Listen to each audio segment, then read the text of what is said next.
the nation with the grooves that will rock the place when the bass gets off. Come on, freak it out, the sensation. Body free, generate the foundation. Yeah, a magical mystery thing. Check it out, yeah, the hit house sing. Time, the new astrology. Magical things combine history. Flow from the head top case. Education while we take grace. This one, the house transmission. Everybody, write your decision. Listen up, sister. Pull up on the trigger. Dance with your body. Wiggle that finger. Round around, smooth like gold finger. We get down, we get to the fever.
All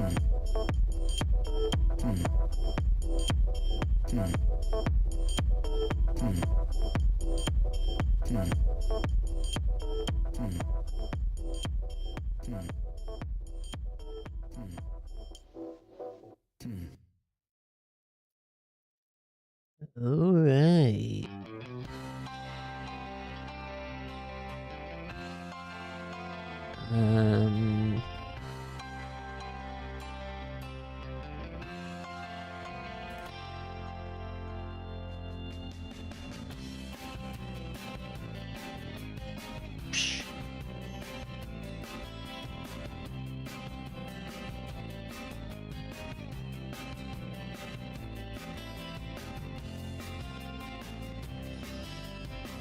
On before 8 p.m. tonight.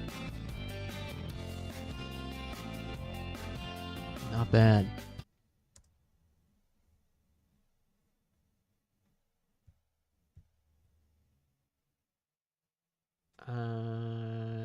Just gonna go ahead and hop right into it.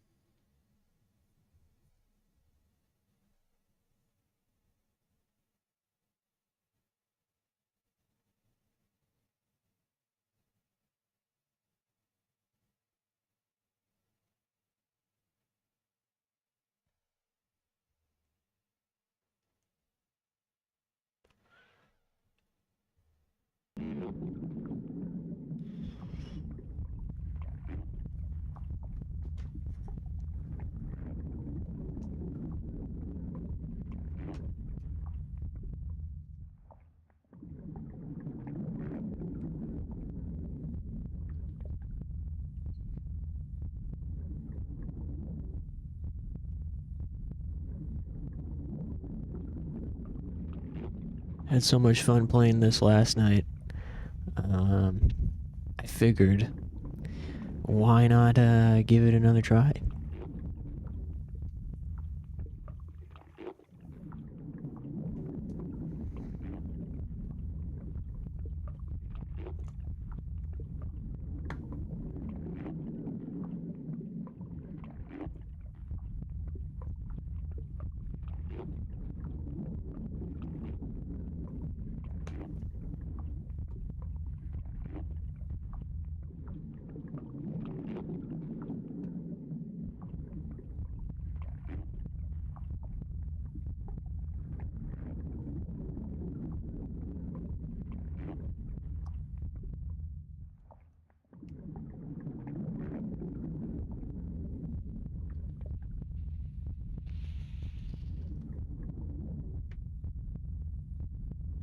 Hey, let's go. Pipe down, Black Rose.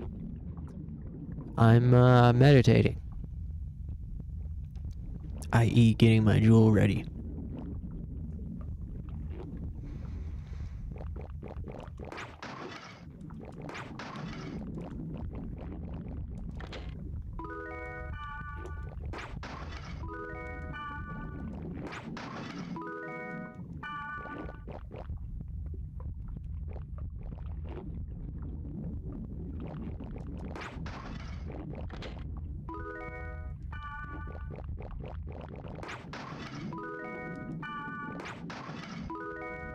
It keeps giving me gear for her.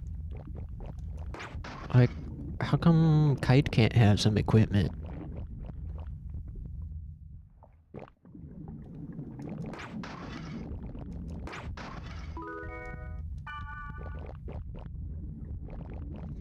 I'm also so low on potions currently, and taking so much damage from the enemies down here, and like,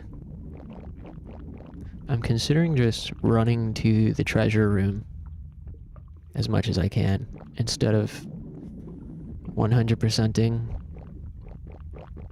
each floor. So I'm gonna skip that next room.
Hey, B. What's up, dot hackers? Dot hacker nation. Plate armor? Hey, I like the sound of that. Sounds good for eating some tendies off of.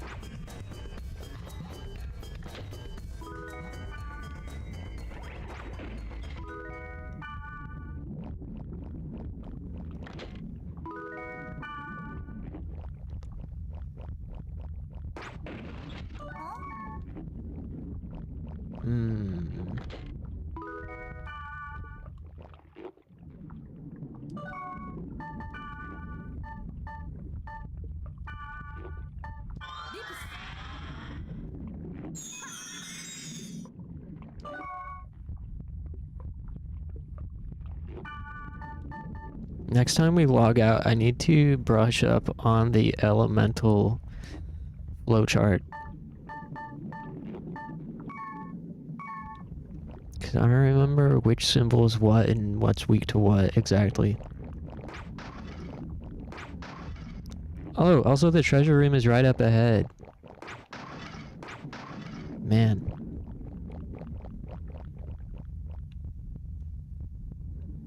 Maybe I should have cleared that other room down there. I skipped it earlier because I was scared.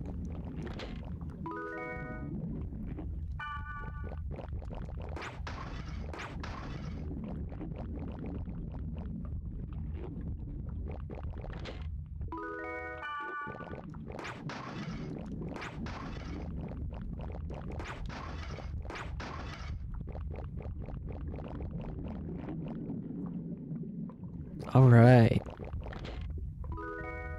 Ceramic anklet? That's it? I could have just gone to fucking Claire's if I wanted an anklet.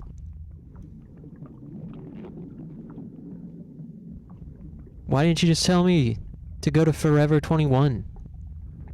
Ceramic anklet? You gotta be kidding me. 5 floors down inside a fleshy, veiny dungeon for a fucking anklet. Oh, there's some other stuff. I wasn't paying attention. He told me I got some other stuff.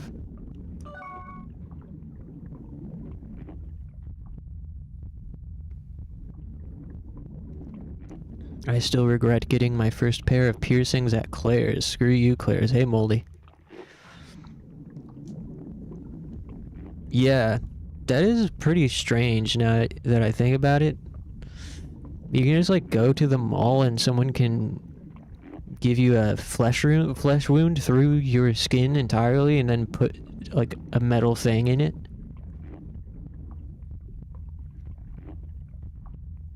I have an ear piercing and a friend of mine did it for me with a needle and an ice cube.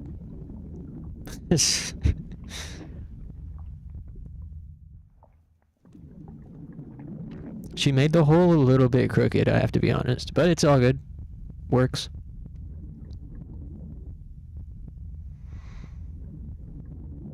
I know you mean figuratively, but when I was a kid, some of the monsters and locations in this game did scare me. Oh yeah. There's definitely a very weird kind of like atmosphere-y, uncanny vibe in .hack IMOQ. Like something about it just feels very sparse and dreamy. And like this is a video game, but it doesn't feel like a video game. It doesn't feel right. Something just feels a little bit off about it. And there's just scary music too. I've pierced my ears so many times, but guess which piercing got messed up? Theirs that they did on me. I'm good at doing my own with a sewing needle, no problemo. Yeah.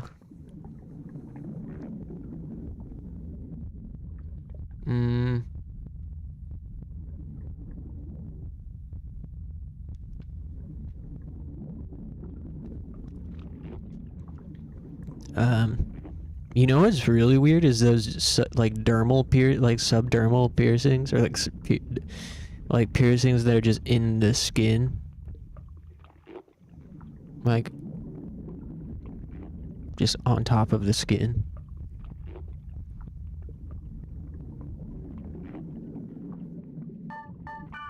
I've known people with some of those. Like their chest is pierced. Like not like the center, like the rib, like you know, it's like the center of the chest is a single piercing. Like what the hell? Or like their forearm, they have like a piercing on their forearm.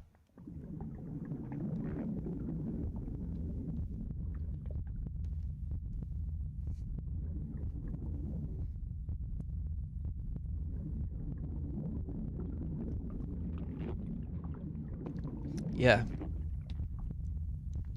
It's impressive what people will do.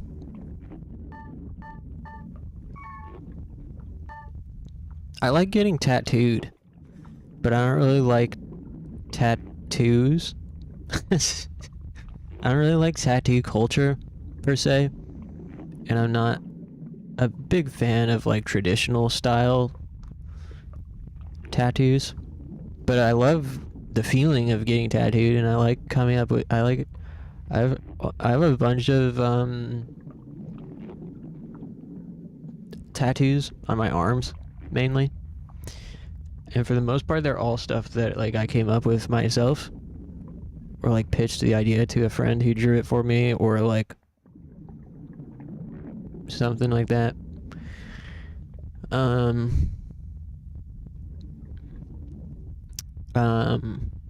And I've only been tattooed in a tattoo shop one time, and it was by a friend, and it was for free. And it was like outside of regular business hours.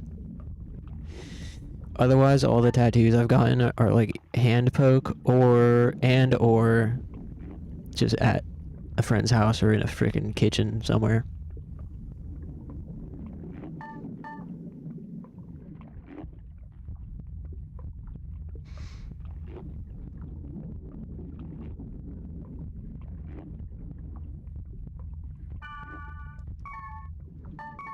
Oh yeah, so now we do have to run out of the dungeon because I don't have a escape thingy. I really came here very underprepared.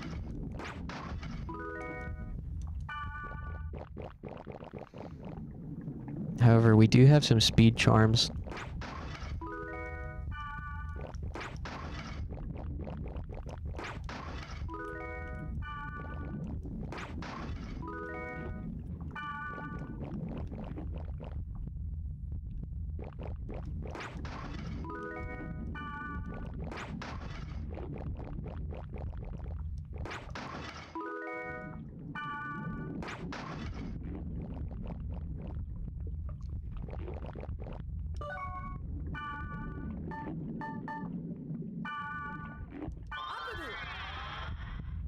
Apple juice.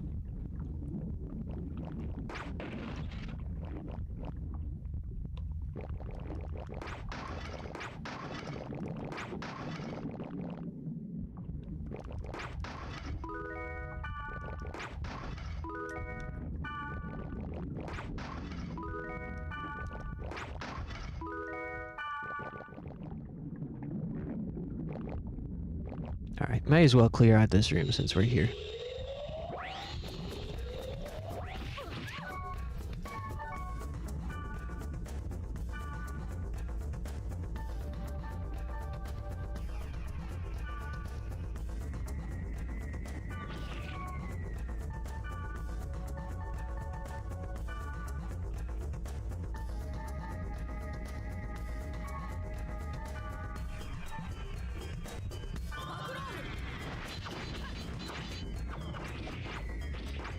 Oh, I'm dying.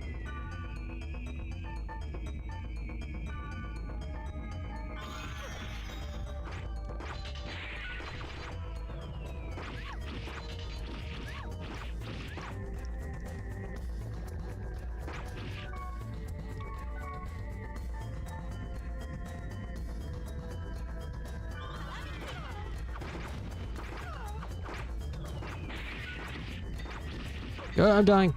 Again.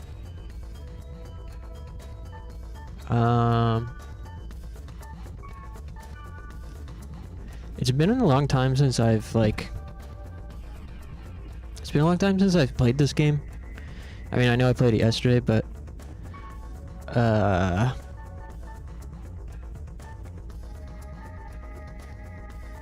Before that, it had been a long time since I actually did sweaty battles.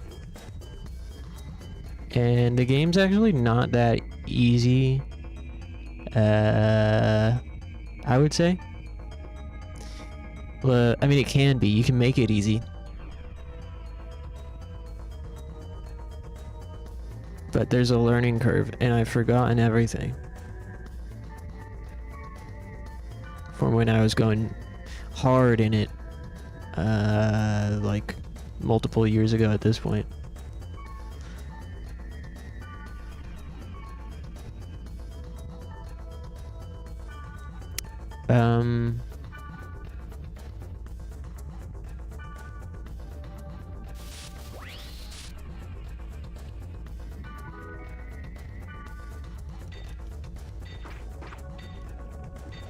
Oy. Dang.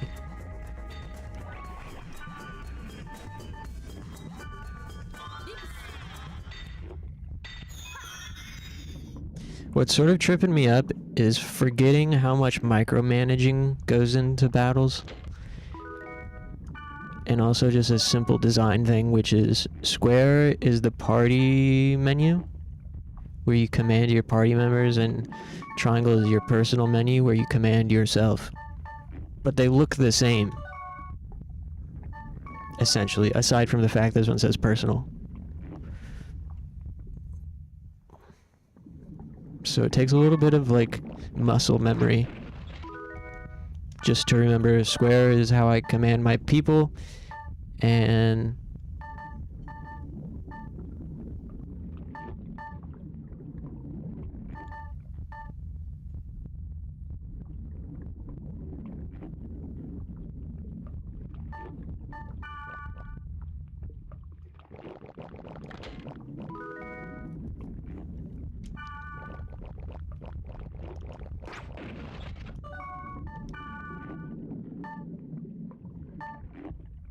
oh, we got a spread ocarina. We didn't have to run out. Thank God. Oh well.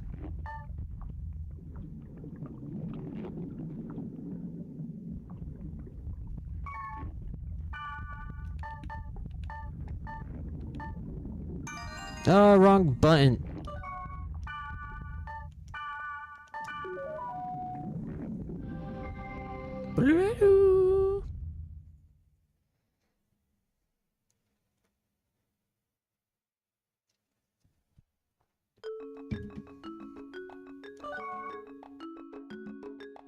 Gate out.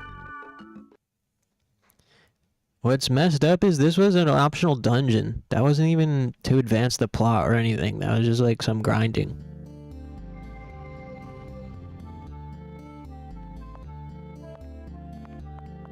Hey, what'd she say? Gotta store unneeded items? Whatever.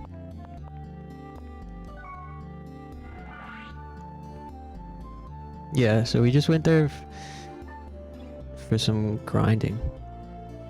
Music is good. The music is really good in this game, yeah.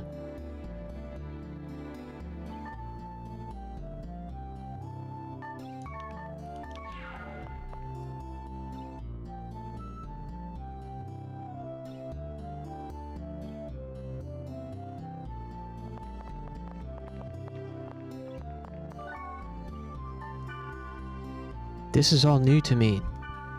People pick on me because I can be a little clumsy. Aw. Hello? I'm not used to this. He's a newbie. I really don't like to talk much. There's nothing to talk about. I like this guy. He's kind of cute.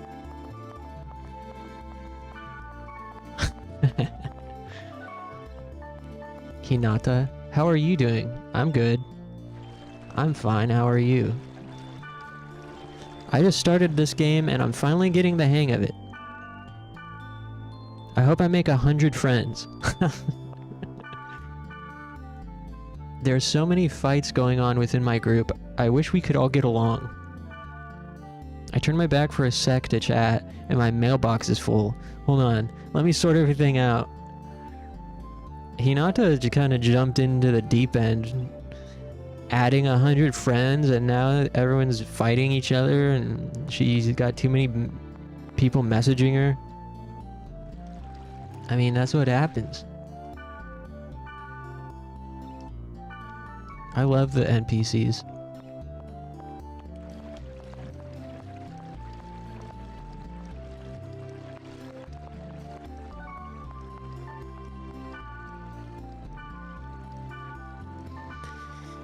We do need to do some inventory management though. Hopefully you guys are excited about that. I know how fun it is to watch inventory management. Bye. We really need more health potions. We barely have any money.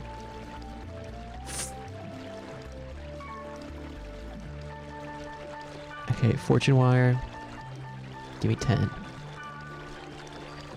Sprite Ocarina. Give me 1. Fairy orb.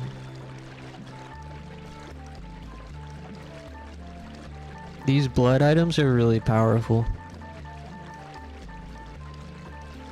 You can also get spells that do the same thing, but buffs are really important in .hack IMOQ. Watch me have a mental breakdown. Okay. Go right ahead. By all means.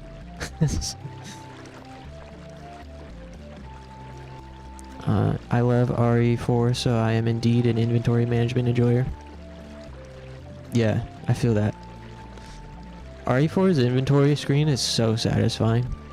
I really like watching Avoiding the Puddle stream Resident Evil 4 because he insists on putting all the guns in the attaché case upside down.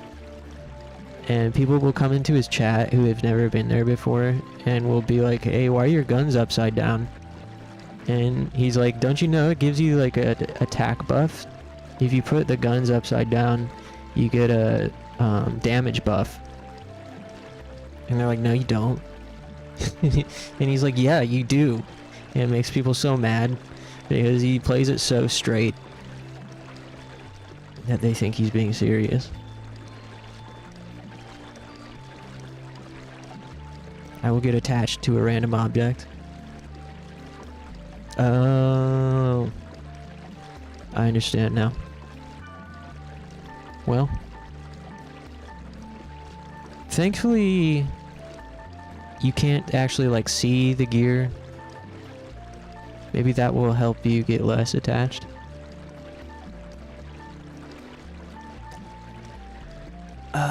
Shoot. I don't remember how to play this game. I don't remember like what's safe to sell and what I should hang on to trade to NPCs and like what I should stash. Cannot be used, sell it for money or trade. Cannot be used, sell it for money or trade. Sell it for money or trade. I don't remember What's worth keeping? What's worth selling? Vibing with the grunt doll?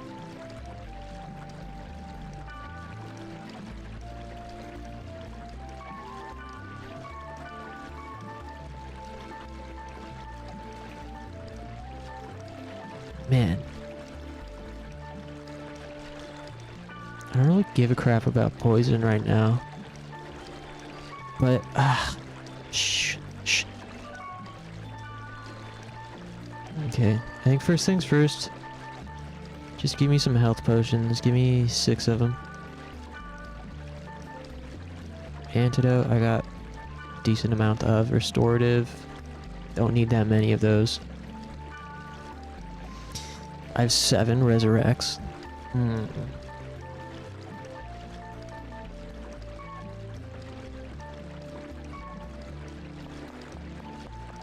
Well, maybe let's keep walking around town, talking to the NPCs, and see if there's anything worth... I mean, we're still so early in the game, it's not really, like... We don't need to break our backs trying to get good gear yet. This guy, what is this? Black. Oh, darkness element parameter +1. Whatevs.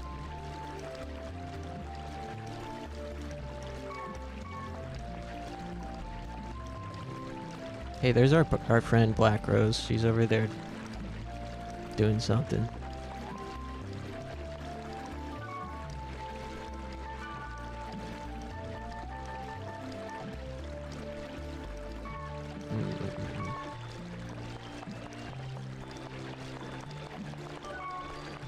What's Flare have to say? I'll trade 1 hands of fire for 10 burning oil. Okay, whatevs.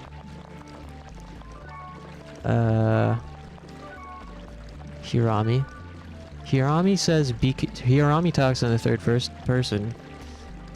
First of all, Hirami says, be careful of weird players on the field. Be aware of your surroundings. The number of items you can carry is limited, so you should store them at the Elf's Haven. If you want to save money, you gotta sell off your items. So, do you like the Hirami Insider? I'll have more the next time we meet up. How's that?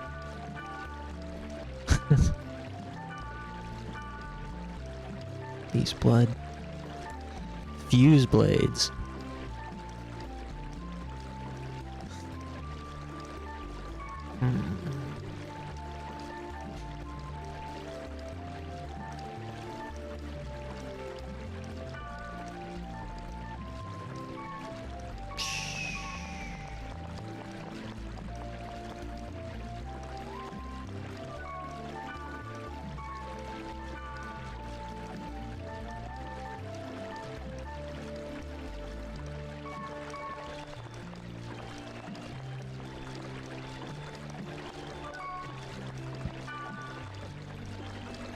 Osugi says, sometimes I take a nap and end up sleeping the entire day. During summer, I long for the biting chill of winter. And in winter, I miss the glaring hot summer sun. Am I selfish? I swear I had loads of cash in here, but there's barely anything in my wallet now. Osugi's cool. I pegged him as a Hikikomori last time we played this. I was like, this guy's definitely fucking in his room playing gacha games all day.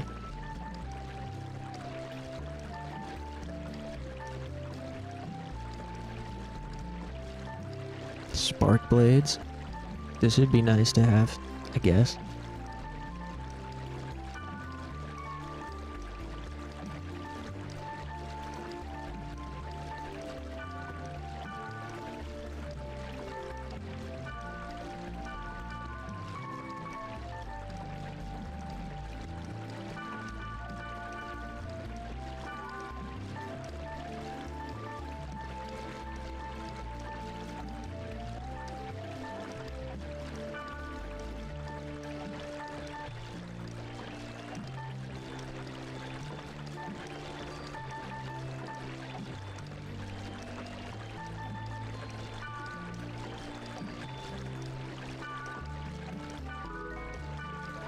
Nice.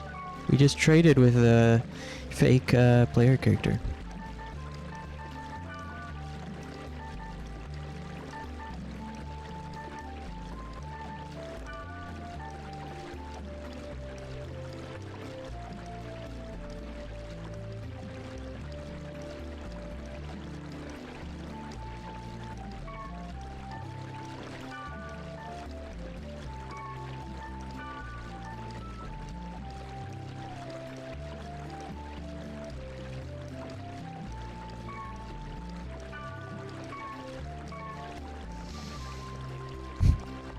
Okay.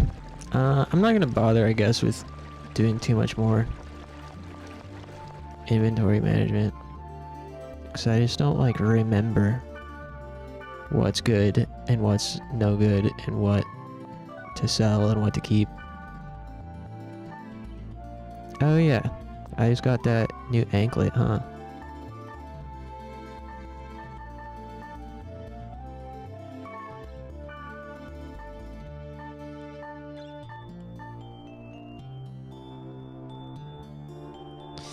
I wonder what that stat at the bottom right is under others.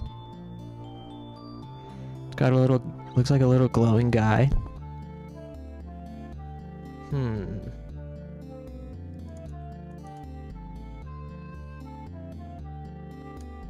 I came across a pretty good website resource for .hack called lens.hack.org. Cool website. It looks like a web 1.0 style website, but it's like still maintained. The last update was freaking yesterday.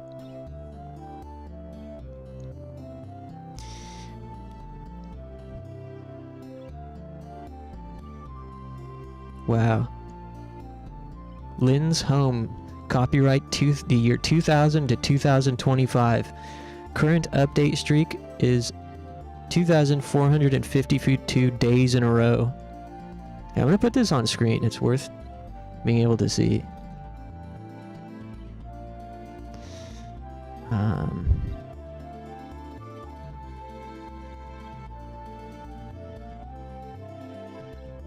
Check out this person's website. It's very cute.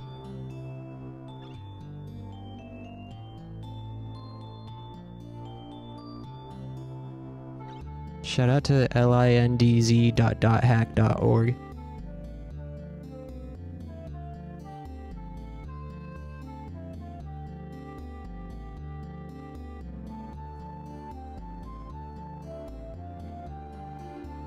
I'm looking for information. Magical attack skills? Magical... No, not skills.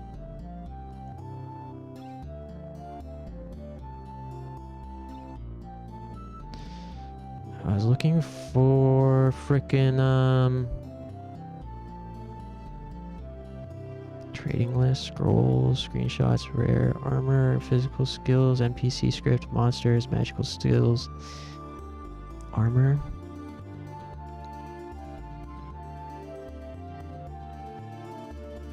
BO. BO. What does BO mean? Body. What does body do? Psh.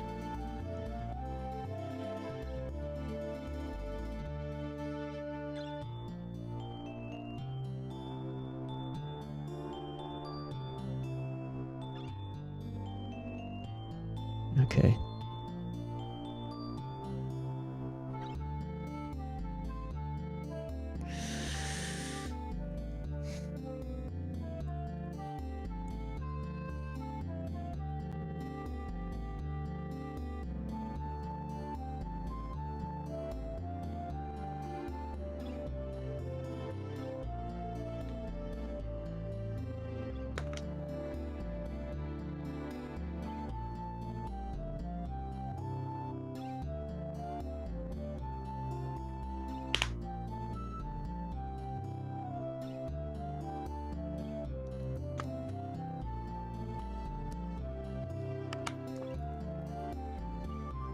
Trying to...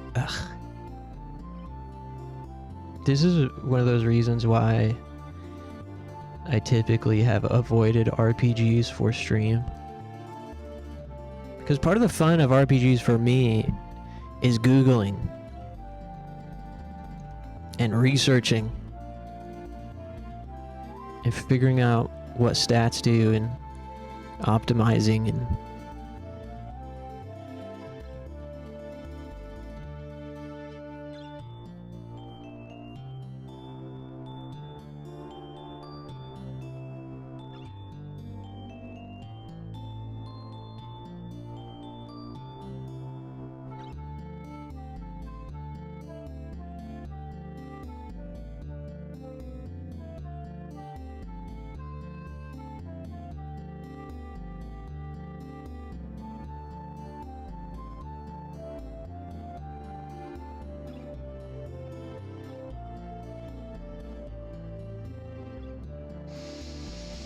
okay, well, remind me to look up this stuff later.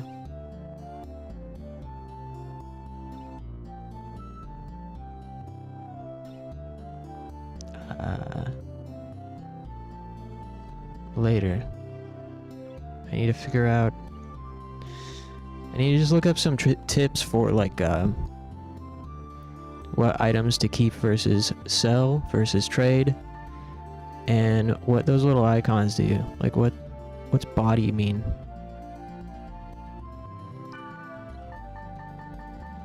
Oh, you can just fucking scroll over to it. Prevents poison, paralysis, slow, physical, and element down. Boring.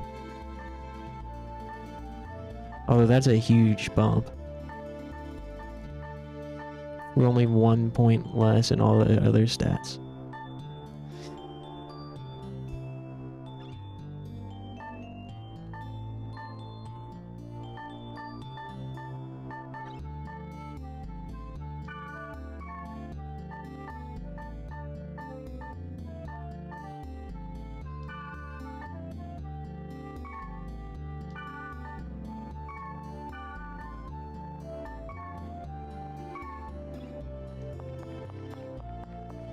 Yeah. Might play something else too tonight, depending on how my brain is moving.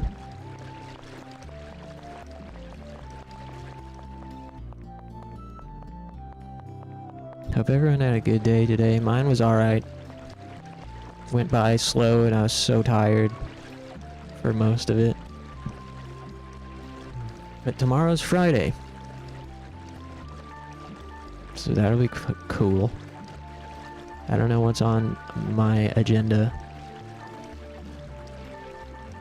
for the weekend.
I don't know why I'm suddenly frustrated that I don't remember, like, how to frickin' play this game. Put this in there. Put this Earth Sword in there. Battle axes, we could put those in there for now. Just gonna put everything in there, basically.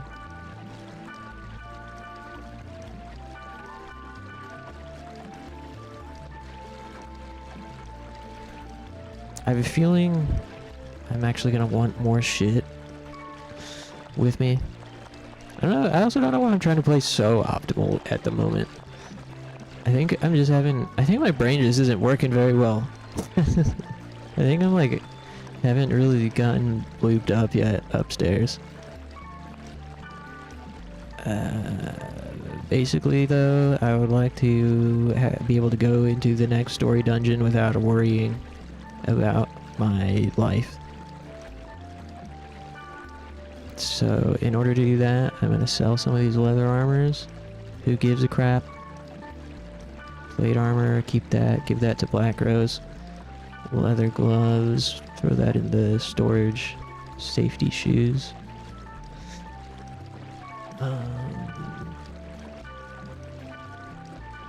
Buy even more of these health drinks.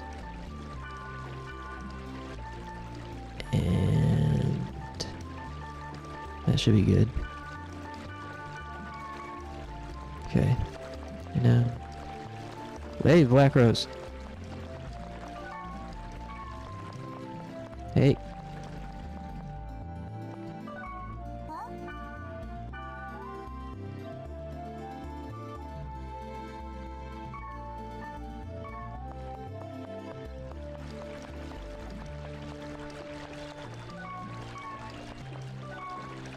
I love researching for RPGs too. I try to do a blind playthrough the first time and then spend equally as many hours researching stats and stuff on new game.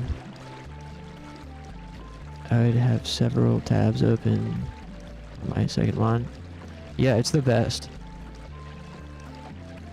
I think I don't know. Something...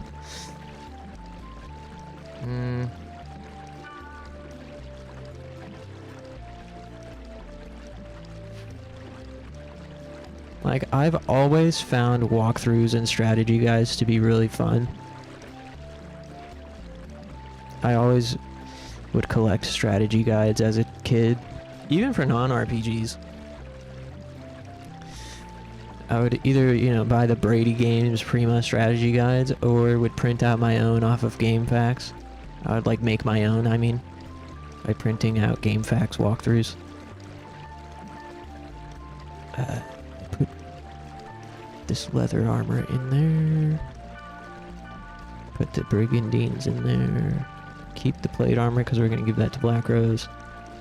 Put the safety shoes in there. And I think we're good. I think we're good.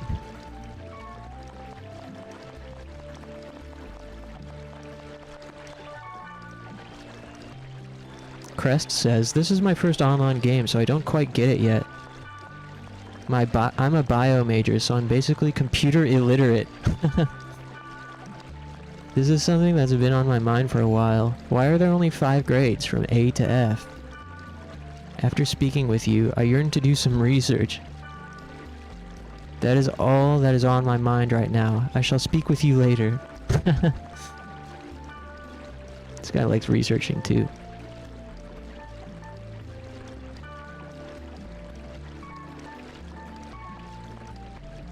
Okay. Alright. And then we're good for the next thing.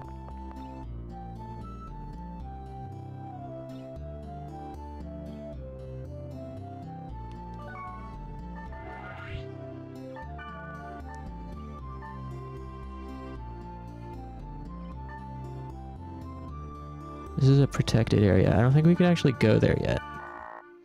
Cannot warp to this area. That's what you need the virus cores for.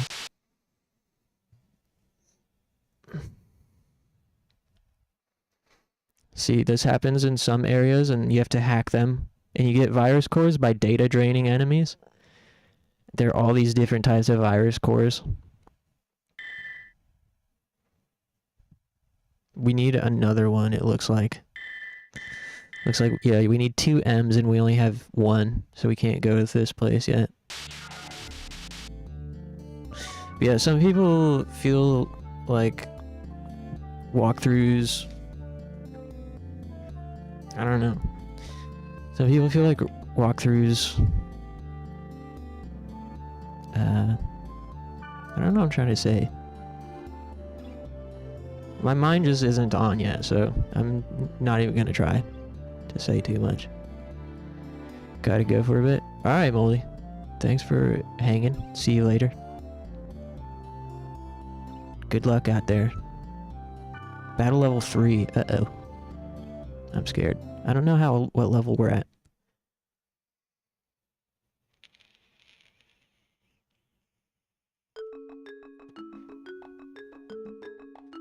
Cutscene.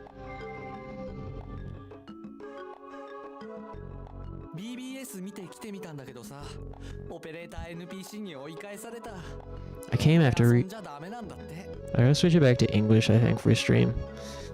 I came after reading the board, but the operator turned me back. I guess we can't play here.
Yeah, I don't know. Some nights my brain just doesn't function right away when I get onto stream. It really does take a lot of coordination. Especially being an introvert. Like not an introvert in the sense that I'm shy, but introvert in the sense that it literally just costs energy to speak.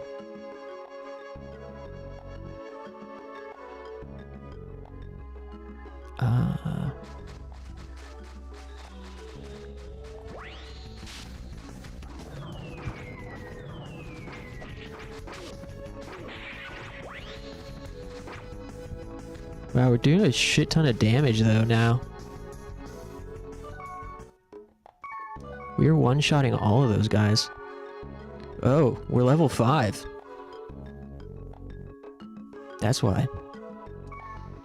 So I guess that dungeon was worth it. Yeah.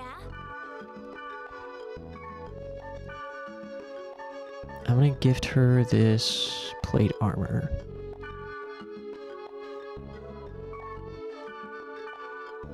Yeah.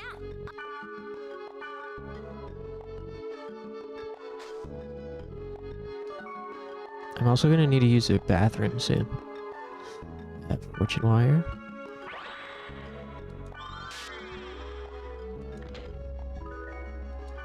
Mage's soul, boring. Oh yeah, this is what I was thinking about when we were at town.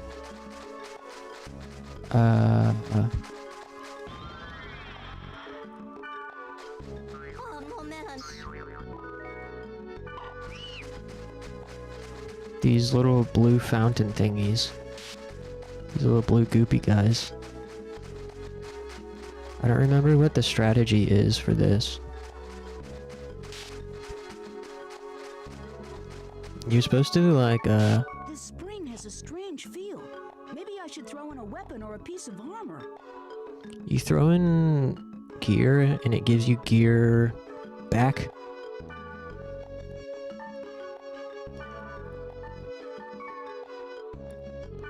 I don't remember how it works. Did you lose a golden axe? Or was it a silver axe?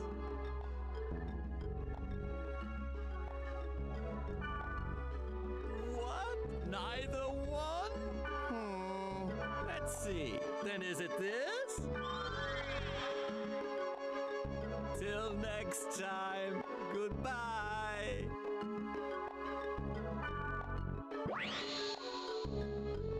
All right. This I item is way better than before.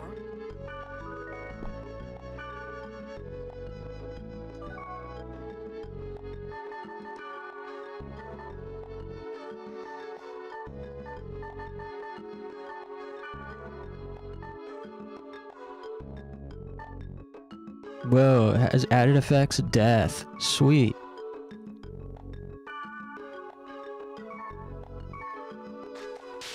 And they look cool too. Cool, it's a claw weapon.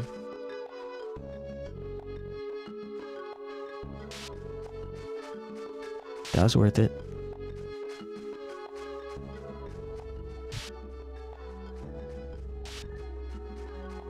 I like the glitchiness because this is some zone that the mods told us not to come to.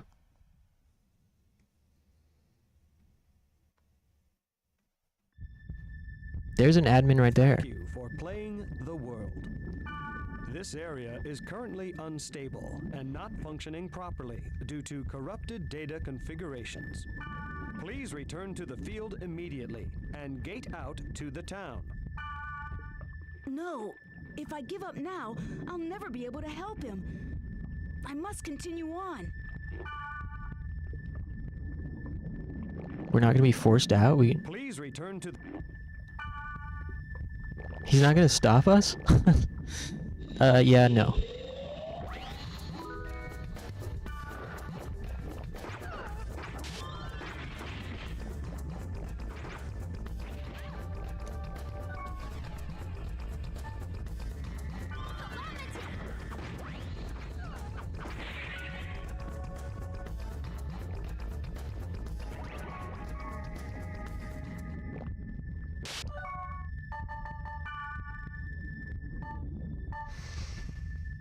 Man, I might equip this goblin hat after all with the huge body stat, because poison is really annoying. Getting poisoned is mad annoying.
Sup, Win?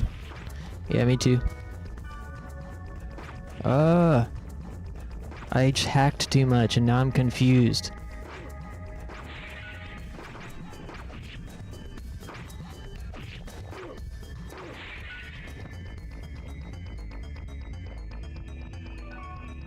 Man. I'm like so rusty at this game.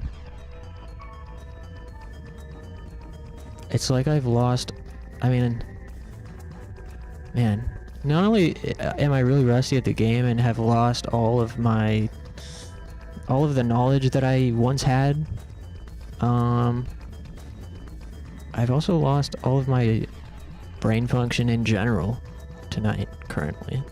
I think it'll come back around. I'm just a little, still getting lubed up over here. I feel like this happens a lot. A lot of times I'm just kind of like rusty. and dry for the first hour and a half. Then by like after 2 hours, it's like I enter a flow state where I'm like having fun and can think, which is a little annoying on work nights. What was I doing?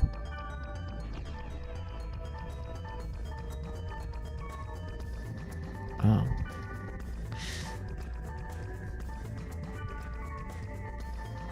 To really get sweaty at this game, you have to be prepared to do a lot of gear swapping and a lot of micromanaging your party members. Really, to play it optimally, I know I compared it to like an RTS yesterday, but it's true.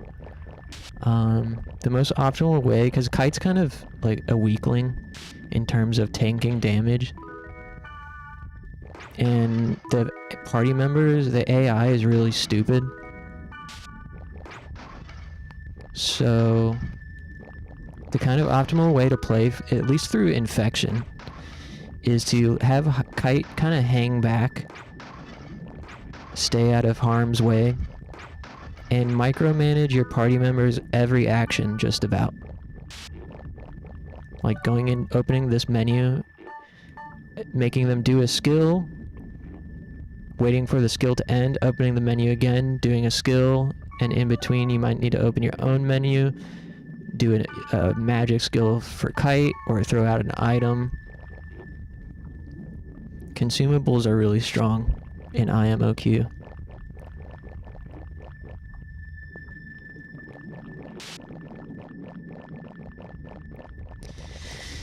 The casting animations are very slow for spells. And healing, you like just don't have enough time sometimes. Like by the time a healing spell gets cast, you or your party member might be dead.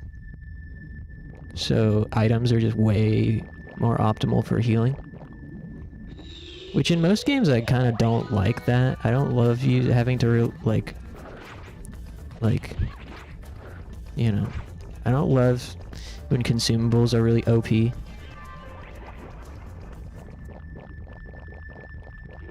But something about this game's consumables feels quite satisfying. I think because you generally don't have to worry too much about your stock. And it doesn't take a huge investment of time or in-game money to restock.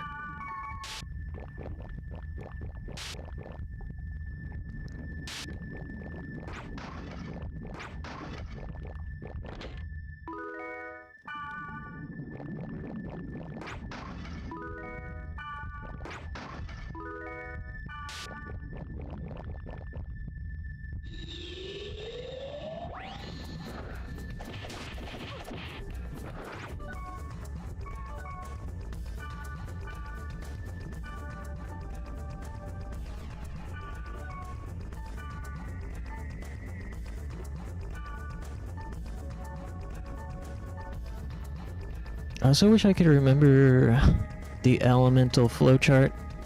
Like, I think that green symbol next to Chicken Hand's HP bar means that it's Earth? Or wind. It must be wind, right? And wind is different than Earth? Or are they the same? I don't... See, that's what I don't remember. Green gale, tornado, wood. So wood must be the same as wind.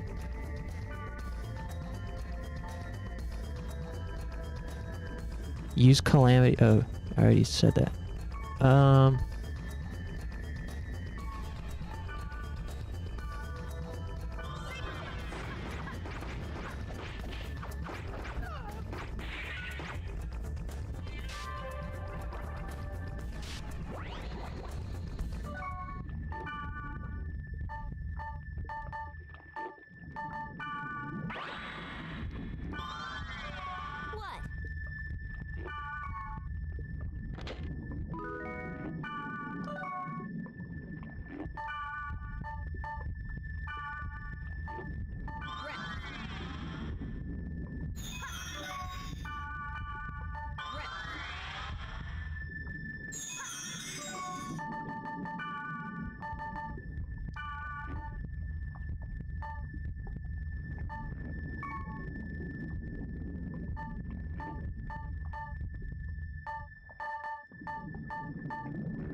I'm also like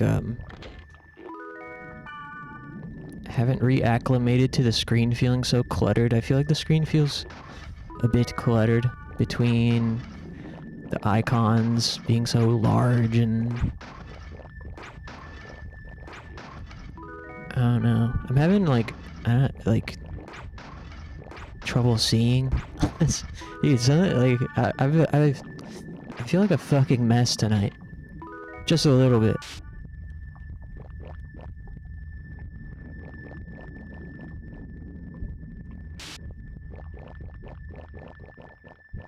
I don't know why. I got okay sleep.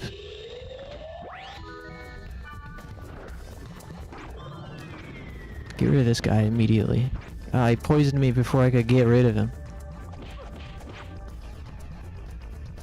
Nice. Oh, there's still one alive. I'm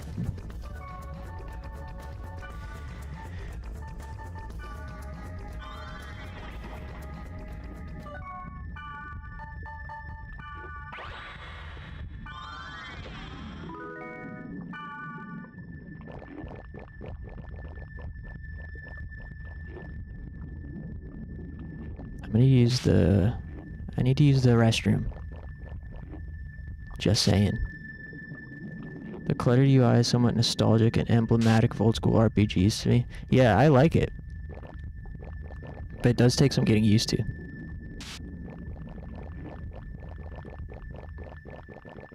I think it's one of those things that makes this game's aesthetic so kind of unique. And something that GU kind of lost by streamlining everything.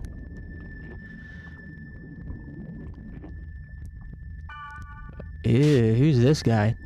Data bug? I need to data drain to defeat. I need to data drain to defeat it. Okay.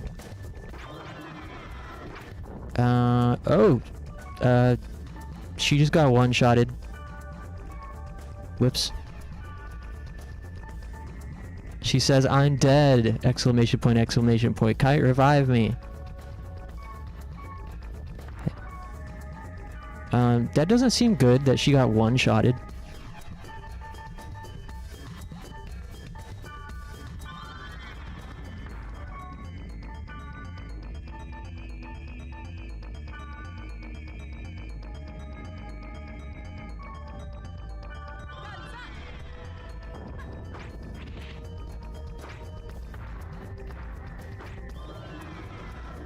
Uh-oh.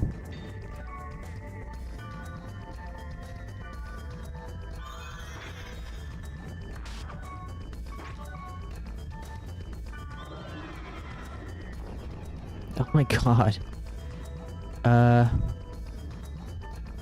didn't think we were like... I didn't think we were under-leveled, but we're getting obliterated by this boss. Do you play your games with CRT, or do you prefer not? I don't even have a CRT, sadly. I emulate pretty much all the games I stream unless it's on a modern console.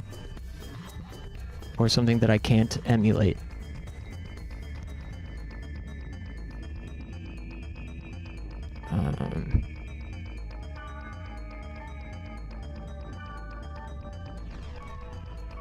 But of course I own the games physical as well.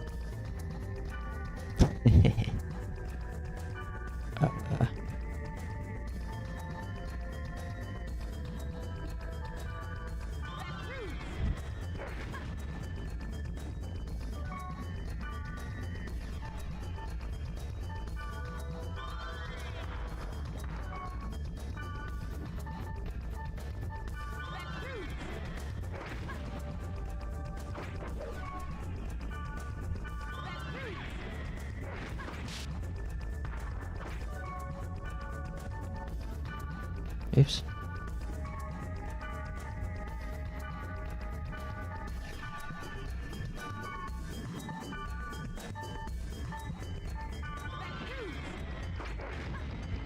And she's talking shit.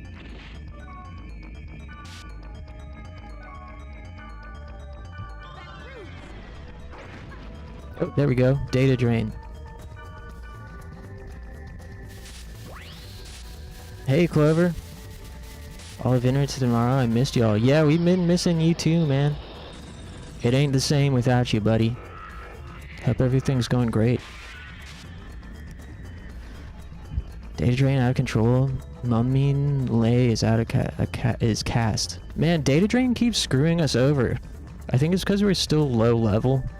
So the RNG for getting debuffed for casting it is much higher, despite us still being in the safe zone with it. Oh, I'm a sleepy. Hey. Black Rose.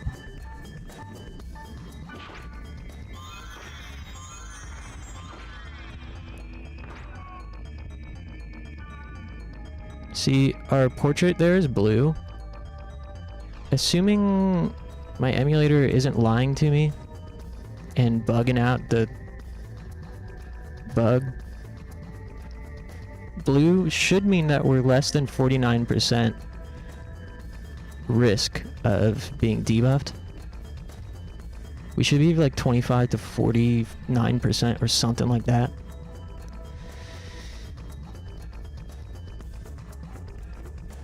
Although it's always blue since I've gotten it.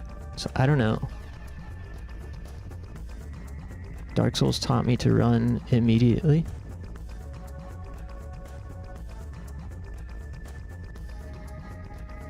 I love using CRT reshades on emulators for every game that predates 2010.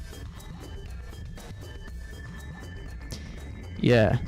I've never really looked into the shader options for PCSX2 because I actually use Aether SX2 for PlayStation 2 games, not even PCSX2, but Aether SX2 is built off of, you know, it's essentially the same thing as PCX2, except Aether SX2 was originally designed for like Android devices, but there is a Mac version of Aether SX2, and also Aether SX2 is no longer updated. It's not supported anymore. There's no devs anymore for Aether.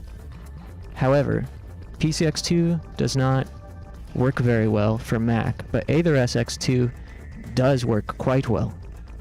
I've rarely had any issues with any games using Aether, except Gungrave Overdose. That's like the one game. That and Dual Hearts are the only two games I've really run into issues that make them next to unplayable. Dual Hearts was definitely playable. Gungrave Overdose was just straight up not playable. All that said, I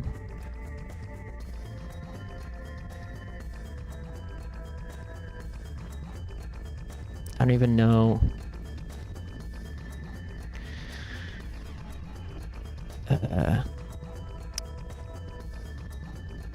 Oh, I guess there are some. I'm looking at it now. There's scan line filter.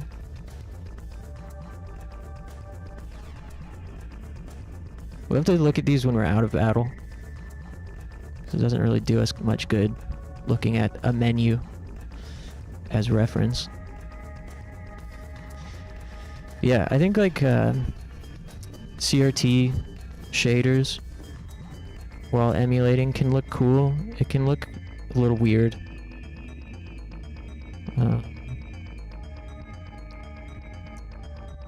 Like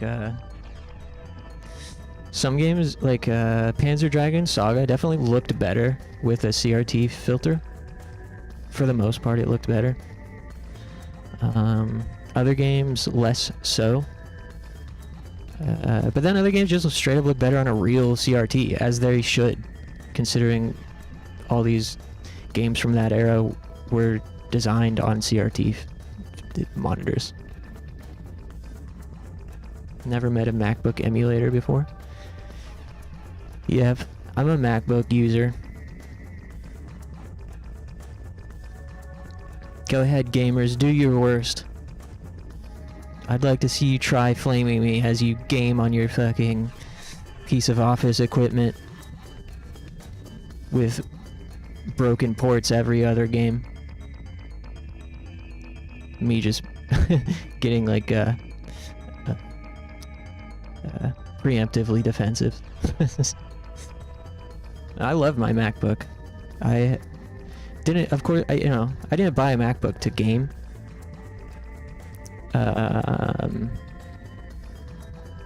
But it runs games quite well. The games that it can run.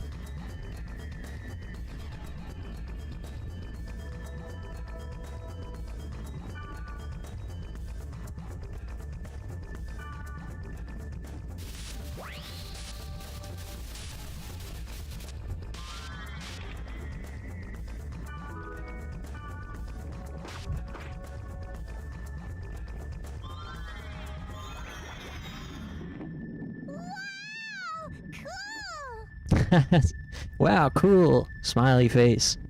This is the best character in the game right here, Mistral. I can't believe you defeated the monster by rewriting its data! How did you do that? I swear her Japanese VA is actually kind of cute. The English makes me want to stick my hands in a pit of lava, but you know, I'm not gonna hold it against her too much. I trashed my CRT because it was too big and hard to transport. Yeah, they are quite heavy and large. I'd love to have one though. I would like to have a CRT VCR combo, like a small one, but they're so expensive these days.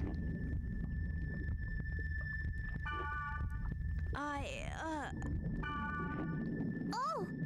Did I hit a nerve? Should I keep my mouth shut? I came because I read a post about it on the board and it sounded interesting. Half the fun of owning a MacBook is getting games to run on it that shouldn't be able to run on it. Honestly, I've spent so many hours trying to get stuff to work through whether it's like Play on Mac or wineskin and stuff. That's what Play on Mac is, but whatever.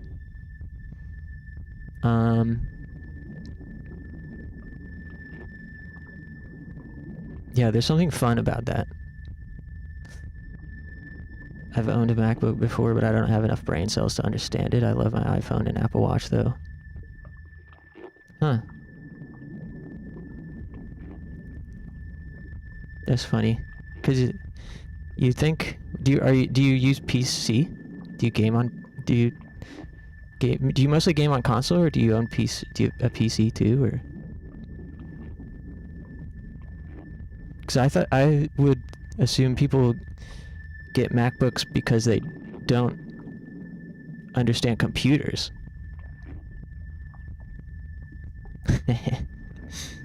At least that's what the fucking PC gaming elitists would have you believe. Do you think that English VA makes the game more charming or is JPVC better? VA. In general, I am a bad 2000s dub enjoyer. I definitely think it's really nostalgic. However, this game's VA crosses the line from being kind of charming and nostalgic to sort of taking me out of the vibe. Like, it breaks my immersion. I think it's a lot easier to get immersed in this game's atmosphere with the JP VA. But for streaming, it's kind of... I think English VA just helps the pace with streaming. Because I don't like to not read the text out loud for people that are just listening or have it on a second screen. So then I have to wait for them to finish the dialogue in JP and then read it. Or if I don't read it, then people just aren't following along half the time, and what's the fun in that?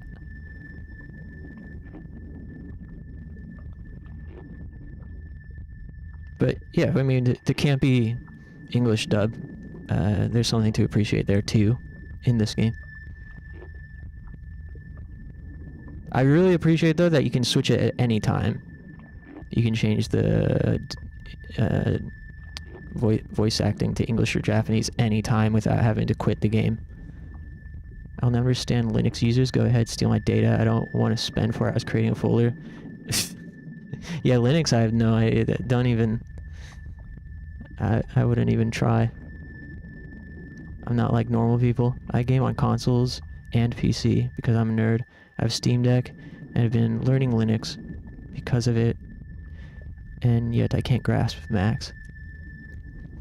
Yeah, I mean, to be fair, I think it sort of makes sense that Macs might not be as intuitive to someone who likes computers, in the sense of, like, it's really hard to do things on Mac that you're not supposed to do with it, you know?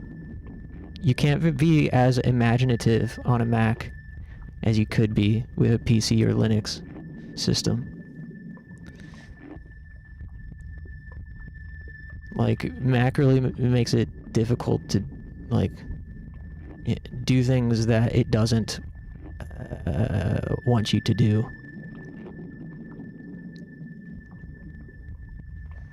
Yeah, if I could have a gaming PC in addition to a MacBook, in addition to consoles, I totally would.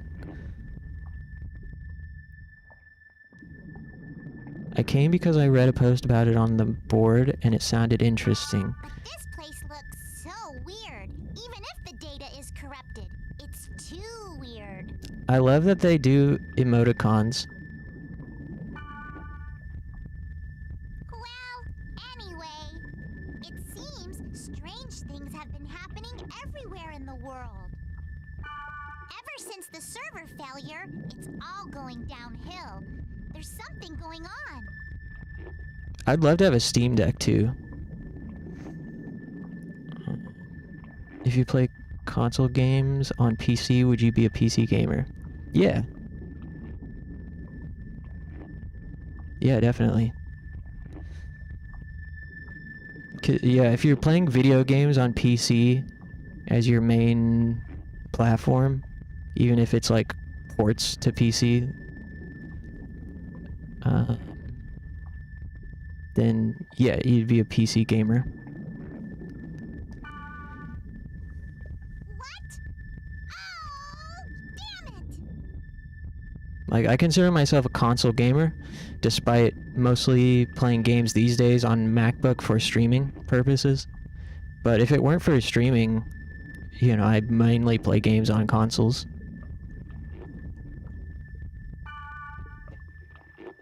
Welcome back, Moldy.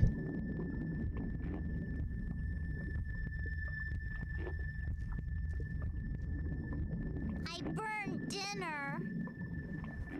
Oh man, Mistral burned dinner. What do you think she's having? Yeah, corrupted data, someone's hacking the servers. But what's for dinner, Mistral? Oh well, gotta go. Bye. Oh, I almost forgot. Invite me to your party next time. Let's do this again, Kay. Okay. Okay, thanks, bye.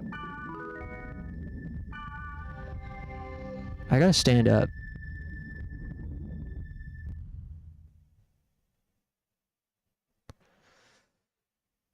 I gotta stand up.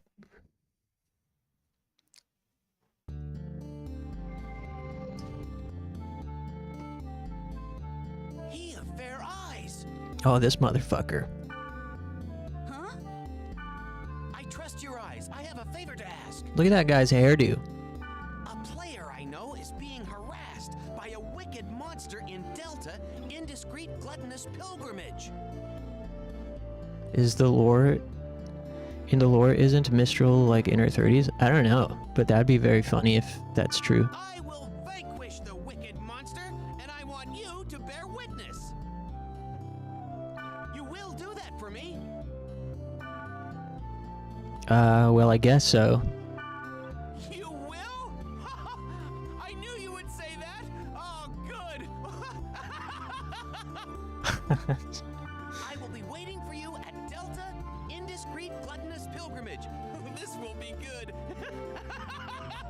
You know what's unfortunate is this guy's top tier in this game. In Infection, Pyros is a top tier party member.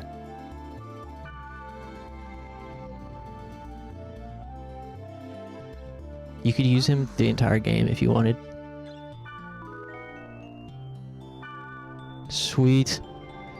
Okay, Black Rose. Give me that speed charm in exchange for a health drink. And now kindly fuck off.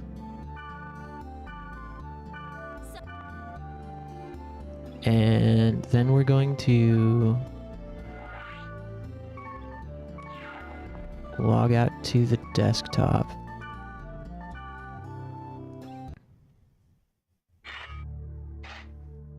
He's .hack Rock Lee. Perhaps.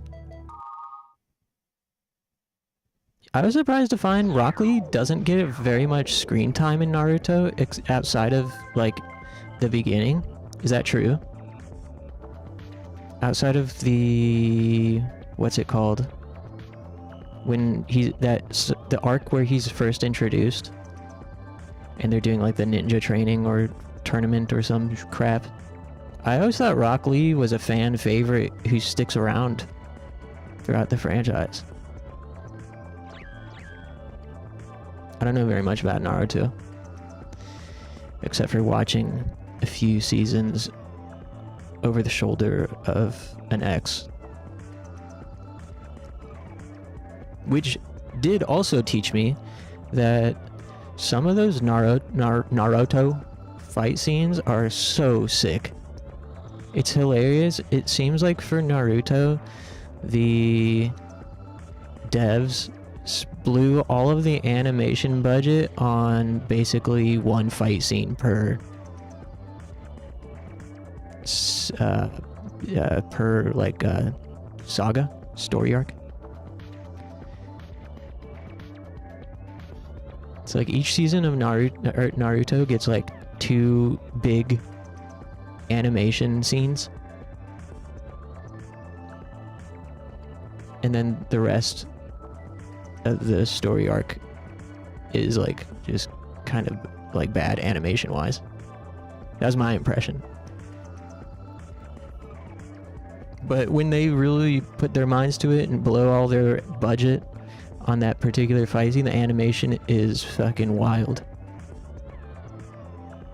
After his fight against the bone guy next season, Rock Lee lost all his aura. Aw, man. So there are these ninjas, and they like to talk for 500 million hours during a fight scene. That's Naruto 101. That takes like 50 episodes to cover. That's awesome.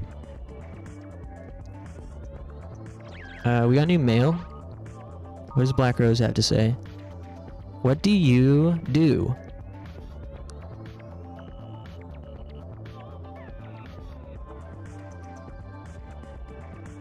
What do you do when you're in your room? Don't just play games. You should go and work out. You'll get fat, smiley face. This motherfucker. You see this?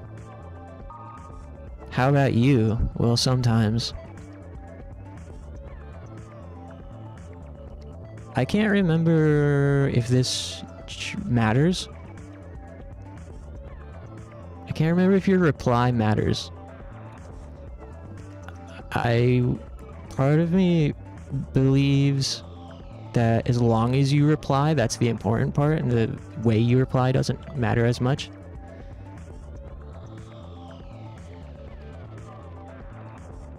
It's actually worse than that, because the animation for the main arc will be bad, and then you will have some random fillers with god tier animations.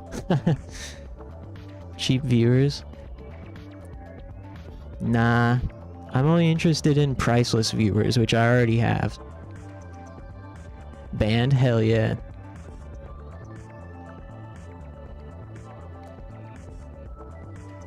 You're banned again. Okay, we'll reply to this when I'm back from break. I must stand up. Thanks for hanging, guys.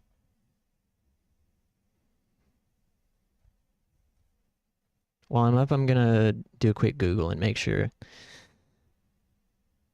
that replies aren't like super important.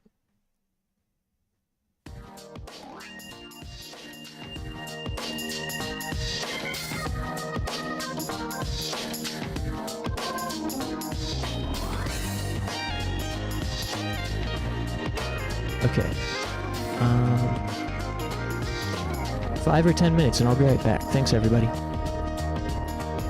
髪型もファッションもそれなりに決めて女の子してる私変わりたい変われたらこの胸の奥で何かが騒いでるラブ誰とも違う恋と誰とも違う夢はどこ I carry on I carry on every day 向こう水な明日を探しているこの心を裸にして欲しいもの見つけ出したら恐れ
Why, oh, why?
There's nothing I want you to do. It's a dream we're in. So divine. There's nothing I want you to do. It's a dream we're in. So divine. There's nothing I want you to do. It's a dream we're in. So divine. There's nothing I want you to do. It's a dream we're in. So there's nothing I want you to do. It's a dream we're in. So there's nothing I want you to do. It's a dream we're in. So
Okay. Hey, thanks for waiting.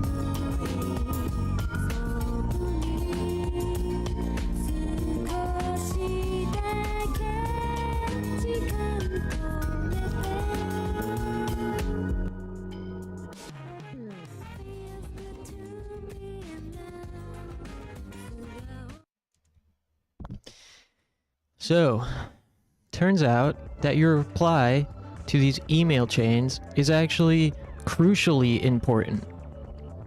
And if you choose the wrong reply, you can lock yourself out of advancing these little subplots and sometimes side quests and etc.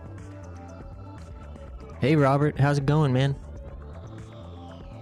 Happy Thursday. Thanks for stopping by. So this email thread, you're supposed to reply well sometimes. So, to recap, Black Rose emailed us and said, "What do you do when you're in your room? Don't just play games. You should go out and work out. You'll get fat, smiley face." So I think you're supposed to reply well sometimes. And Kite replies, "Aside from PE, I play soccer with my friends, but only once in a while though." Send email. Send.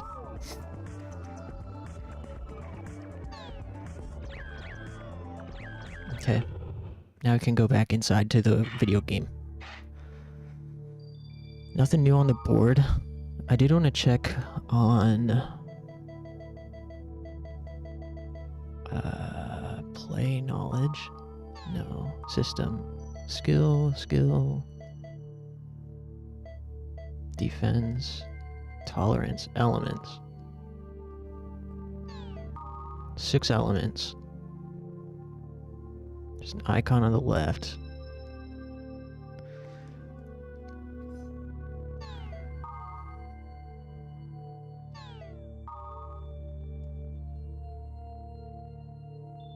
Wood, earth, thunder, darkness, fire, and water.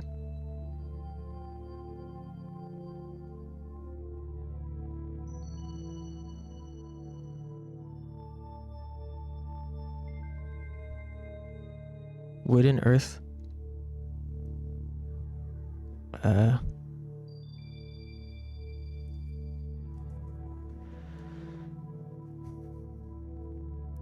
I'm trying to chill in some fictitious forums. Feel that.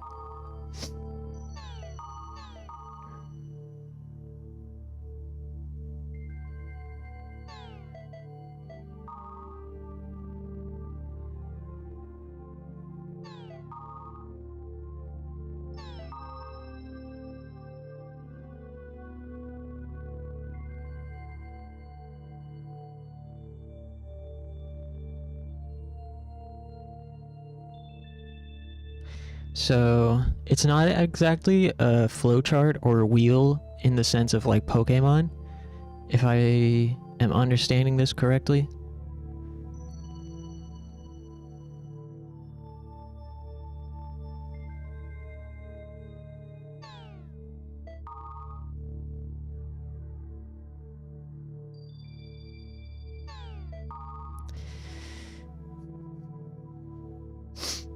Yeah, so like wood is strong against earth, and earth is strong against wood. Thunder is strong against darkness, and darkness is strong against thunder. Fire is strong against water, and water is strong against fire. That's what, at least what I'm interpreting that as.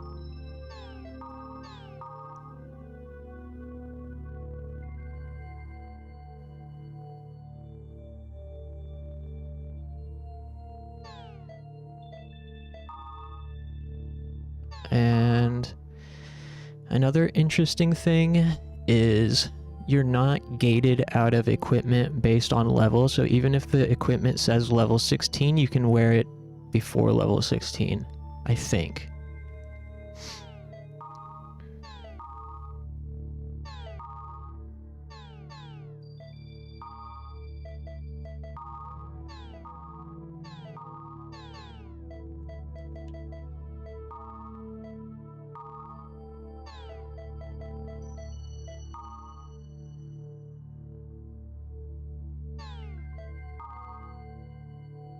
The only problem is some, like, those higher level pieces of equipment will give you skills that you might not be able to use just because you don't have enough MP to use it.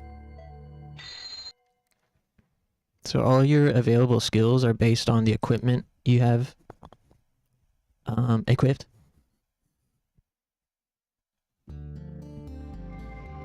And skills are very useful.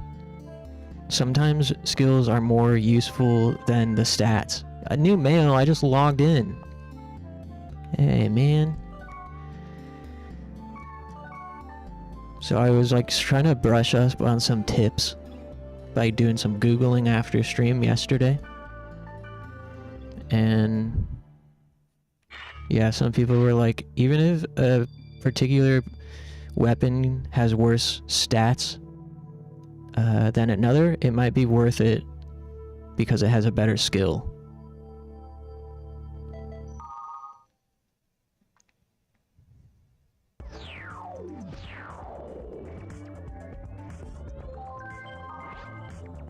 Oh, it's Black Rose again. Aside from PE, I play soccer with my friends, but only once in a while. That's what we said to her. And she says, I don't play soccer, but I like watching it. And we are supposed to reply to that by saying, let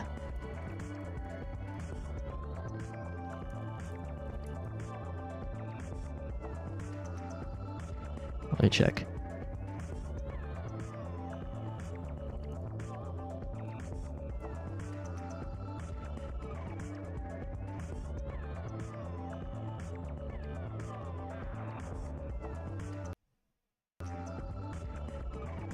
How about you? We need to say how about you.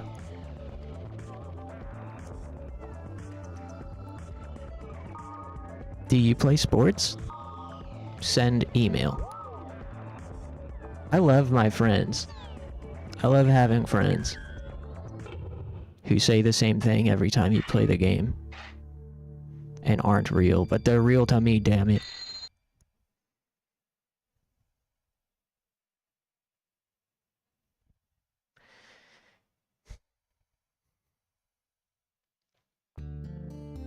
Okay.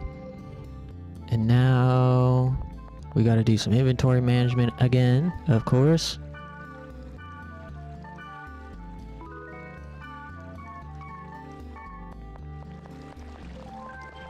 Another new email? Damn, Black Rose. Fucking chatty tonight. Bye. Buy a couple more health drinks. Buy a couple more antidotes. Sell.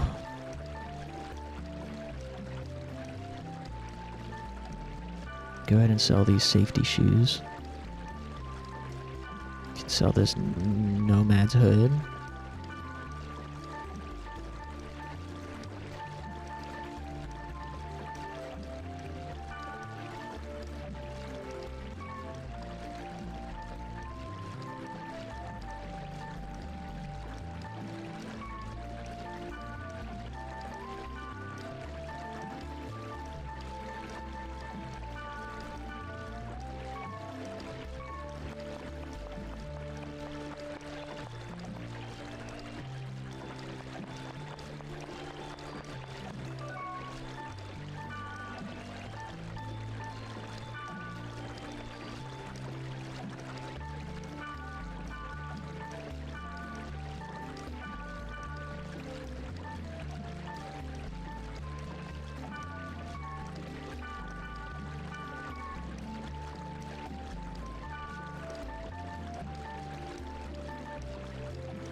I guess I'll keep the...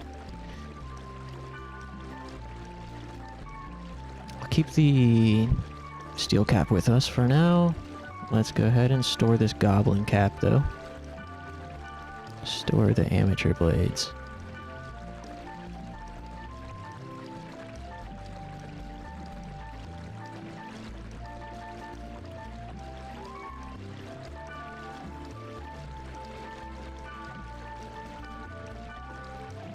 Alright. Might as well just take all the resurrects. Alright, cool. Now we gotta log out again.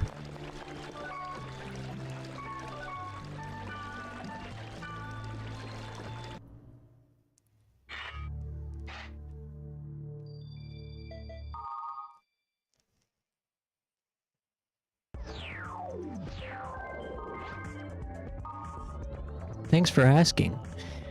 This is Black Rose replying to us asking if she plays any sports. Thanks for asking. I'm on my school's varsity tennis team. I'm the only one on varsity as a sophomore. My goal is to play center court in Wimbledon. Haha, smiley face. How's it going, Funky? Hey, yo. I'm currently replying... I'm having a conversation with my internet friend, Black Rose, about what kind of sports we like. What other JRPG lets you email your friend asking what sports you enjoy? And don't say Persona. She cute. She is cute. She's pretty strong too. Like, you could play through the entirety of Dot Hack Infection using only Black Rose and Pyros if you wanted. They're both really strong.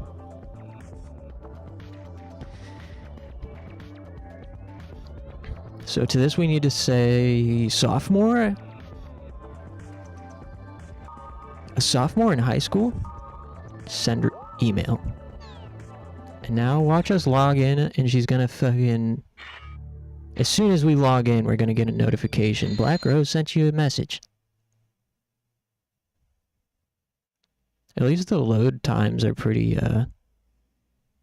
forgiving. Come on, Black Rose. Whoa, this guy's badass looking. Nuji Kata. He asked, have we met? And now he says, sorry, I'm so forgetful these days. I'll remember. Wait a sec. Wait. Have we met in real life? My neck starts to hurt after playing the game too much. My mom tells me to quit.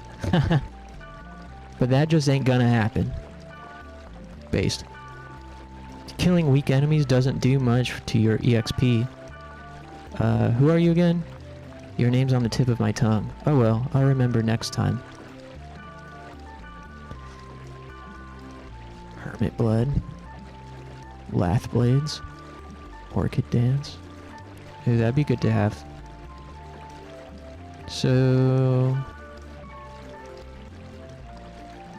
Miner's Gloves. The idea is... It's always good to have weapons to cover every element. Although... Feeling a little lazy about getting crap out of the storage chest.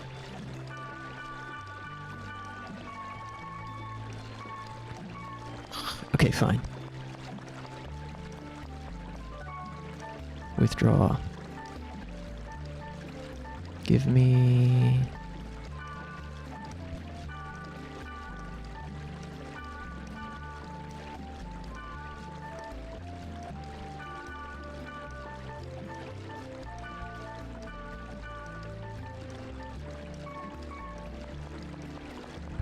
Hey, where'd he go?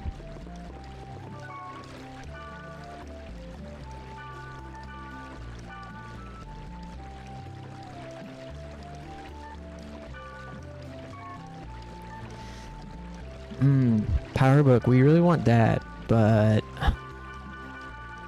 I don't remember. You need something.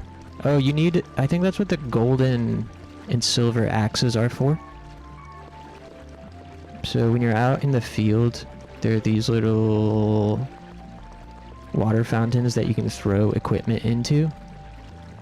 And a little goopy guy comes out and asks if you lost a golden axe or a silver axe. And you can reply, golden axe, silver axe, or neither. Neither, he'll give you a better piece of equipment. Sometimes he'll give you a gold or silver axe in addition. Otherwise, if you select gold or silver, he'll just give you gold or silver. And then I believe you trade those to player characters in town. And they can... That's how you get those stat boosting items. But it's kind of a grind.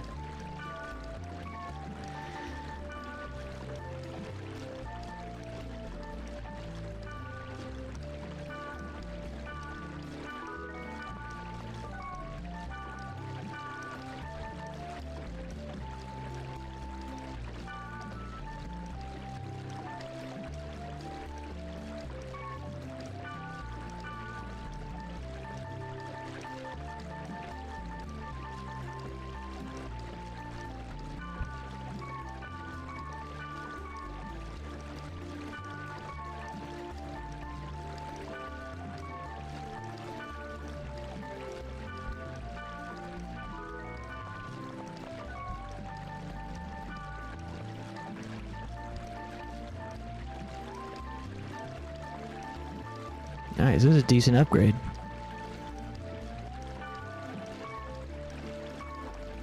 Sweet.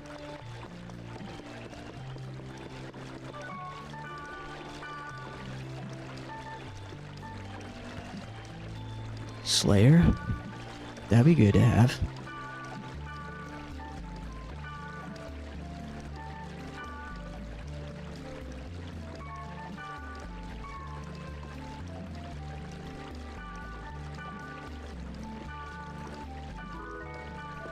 Cool.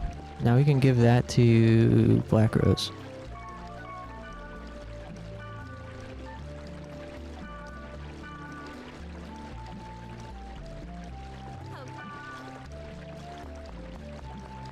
Yo!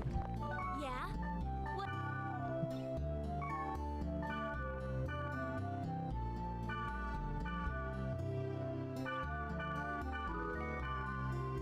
Yeah?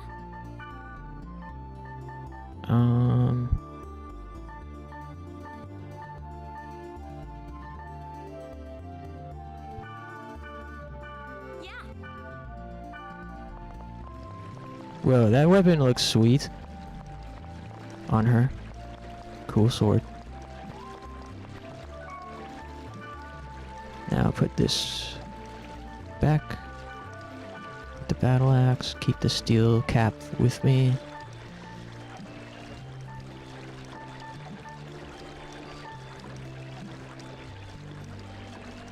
Alright. I guess we're good.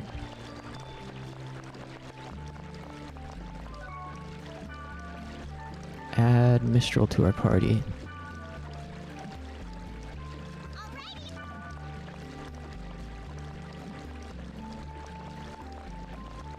Ayy.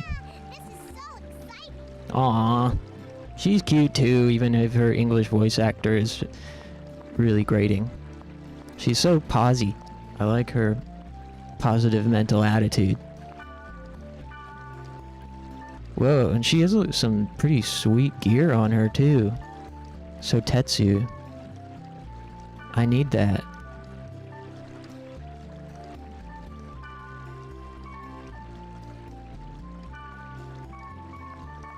Okay. Come on, Mistral. I gotta get some stuff out of the bank so I can make you give me those cool swords. Withdraw.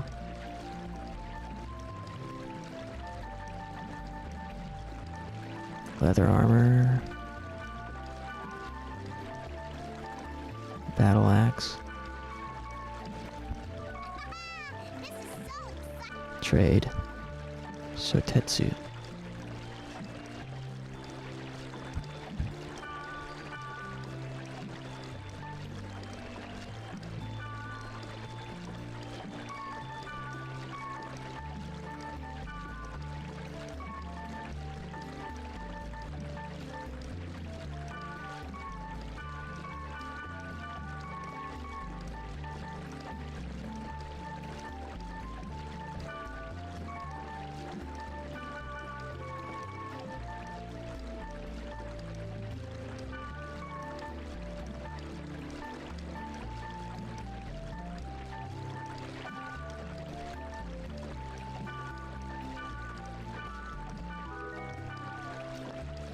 Noise.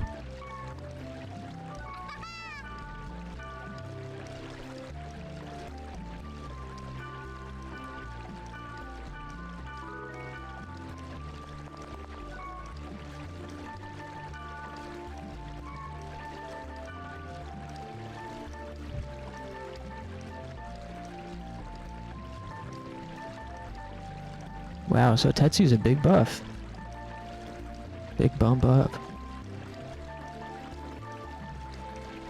Cool.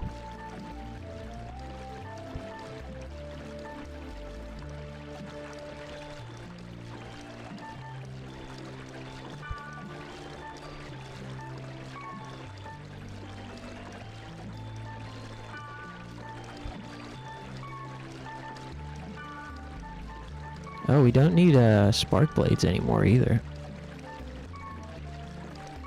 Cool. Put the spark blades in storage.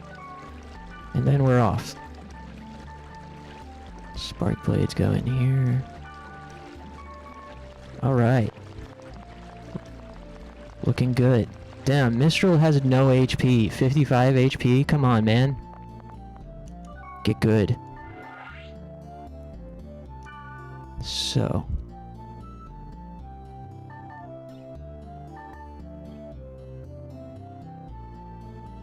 Yeah, so advancing the plot in this game sometimes basically requires grinding. I mean, ideally, you will naturally collect the resources you need by doing side quests and whatnot. But for example, this place is where the next big story stuff happens. It's a protected area, and you can't enter the protected area without a certain number of key items that you gain from data draining enemies. So to get into this zone, we need 2 virus core M's, and we only have 1. So we have to get 1 more somehow. Either by straight up grinding, or I'm going over here to meet up with Pyros, the fat guy. The fat bowl cut guy.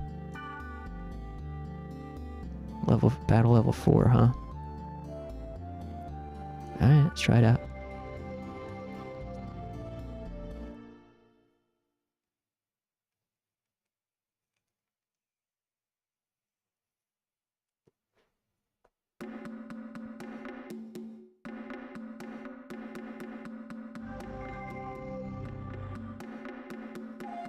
Is Pyros in the dungeon?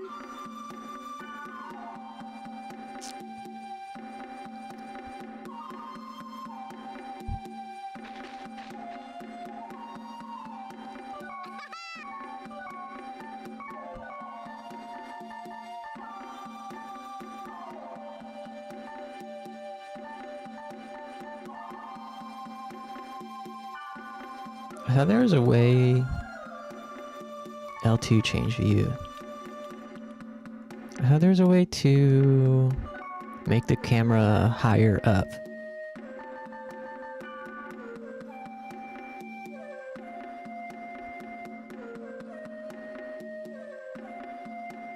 Guess not.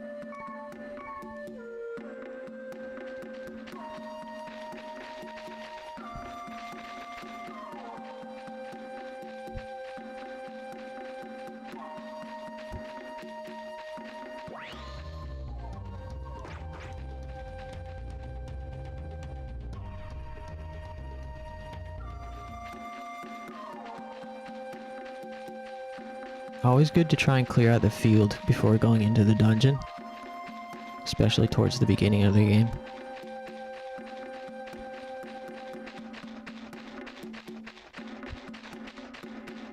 Just for that little bit of extra EXP.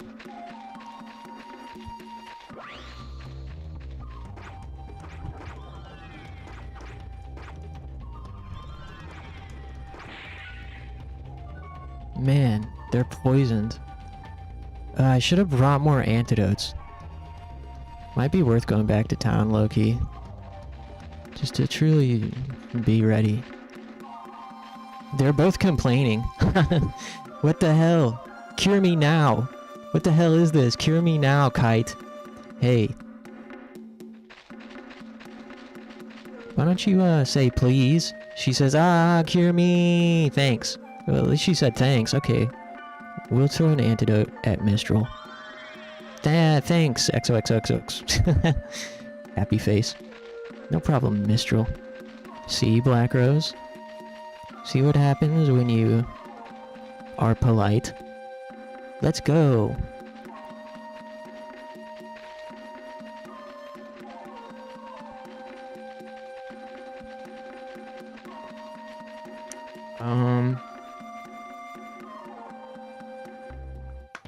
Uh-oh.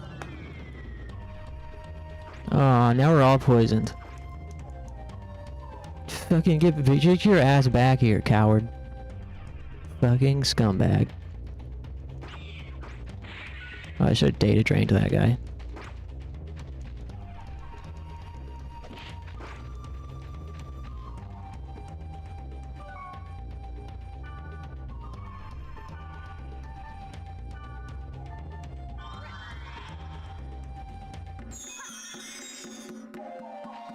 So what's everybody up to tonight?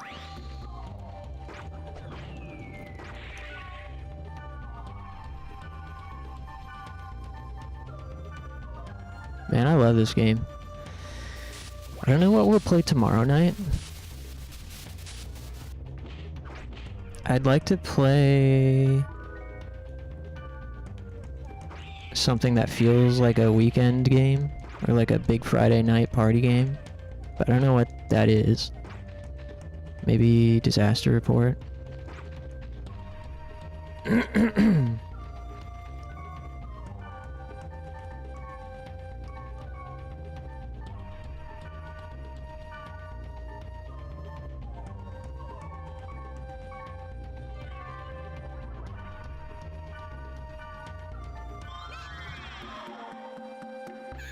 Currently, I would like to just play more of this, but I don't know. Dot hack 3 days in a row and dot hack on a Friday night. I guess it could be fun.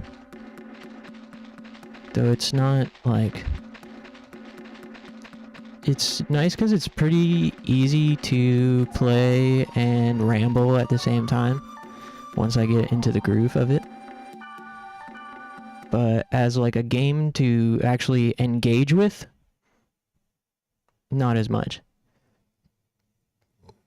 And I feel like Friday night deserves a game that can be engaged with. Like a Disaster Report or Fatal Frame or something. Playing the new Assassin's Creed? Sweet. How is it? I'd like to play it sometime. I've figured out how to appreciate Assassin's Creed when I finally played Odyssey on a whim last year. Or like the year before. I don't remember when I played it. Early last year. Oh yeah, I came back to buy more antidotes.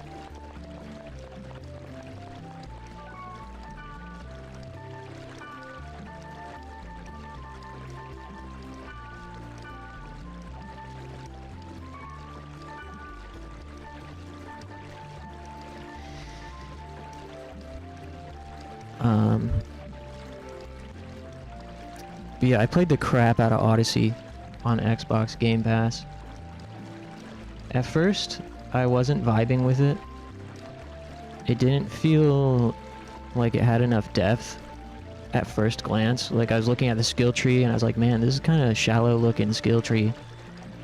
But then, so I kind of dropped it or shelved it for a week. But something kept kind of nagging at the back of my brain, play more Assassin's Creed. And one day, I got a message from God directly saying, you should play some more Assassin's Creed.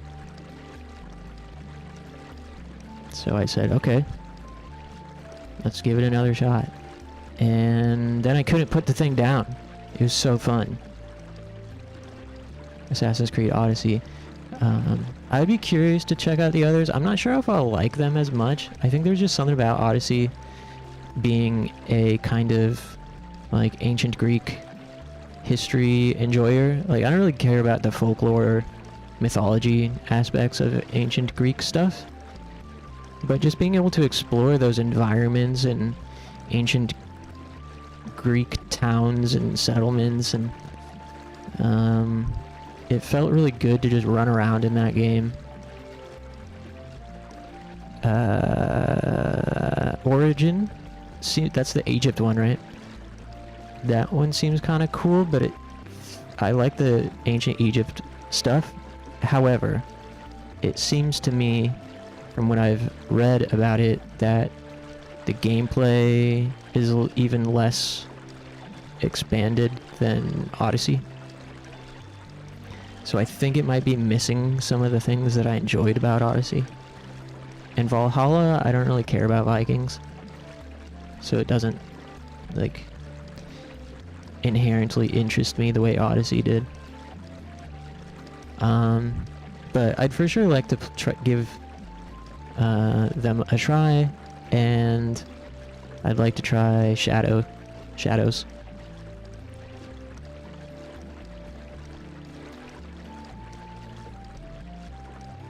I'm biased for the setting, but in general, everything feels better than before. Easily the best stealth and combat in the series. The story has a Samurai Champloo, Quentin Tarantino vibe. Sick.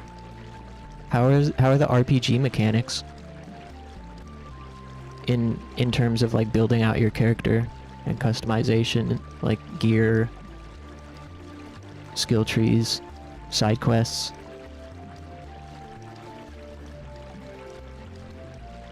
Hey A2, how's it going, man? Yeah, I think Assassin's Creed fans are safe in the Angel's Nest community. I used to love talking shit about Ass Creed, and still do. But, now I'm like a genuine, I don't want to say fan, but I can at least appreciate them. I tried playing Assassin's Creed 2 as well a couple years ago. I mean, I played Assassin's Creed 1 when it was new. I thought it was pretty fun. But didn't really keep up with the series. I tried to play 2 after developing a random interest in the franchise a couple of years ago before I'd played Odyssey, and doing research and then seeing what fans think is the best Assassin's Creed game. I saw Assassin's Creed 2 mentioned a lot, so I tried it. And I was like, man, this sucks ass. Ass Creed. This sucks ass Creed. Has not aged very well, in my opinion, as someone who has no nostalgia or anything to Assassin's Creed 2. It made me think that perhaps the fans who say it's the best one maybe like it for certain reasons that I don't care about, like story or something. Yeah, I would play Assassin's Creed Odyssey a million times before the old ones, I think.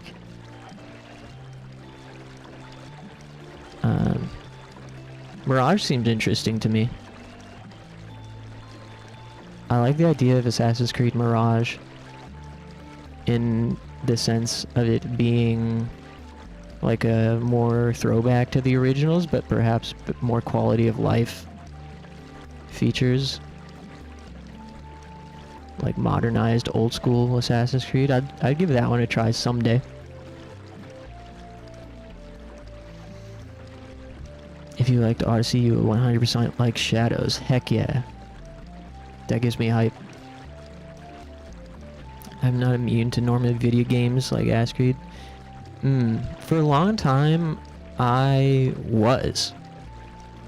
So I went through a big... what am I doing? I went through a big Western, big budget video game phase. Last year, like early last year, I think that's when it was. I guess time frame doesn't really matter all that much. Within the last year and a half.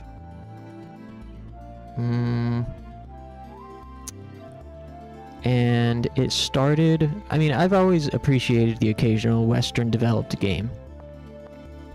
I loved Dragon Age Origins. I can enjoy some Skyrim.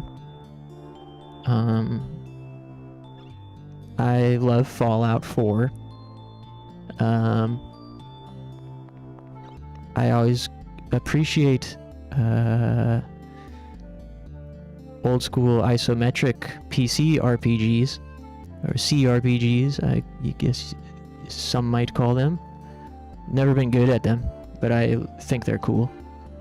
However, for the most part, when it comes down to it, and I'm by myself, I gravitate towards the Japanese games and the JRPGs and the fighting games, and the action games, the Devil May Cry's and etc.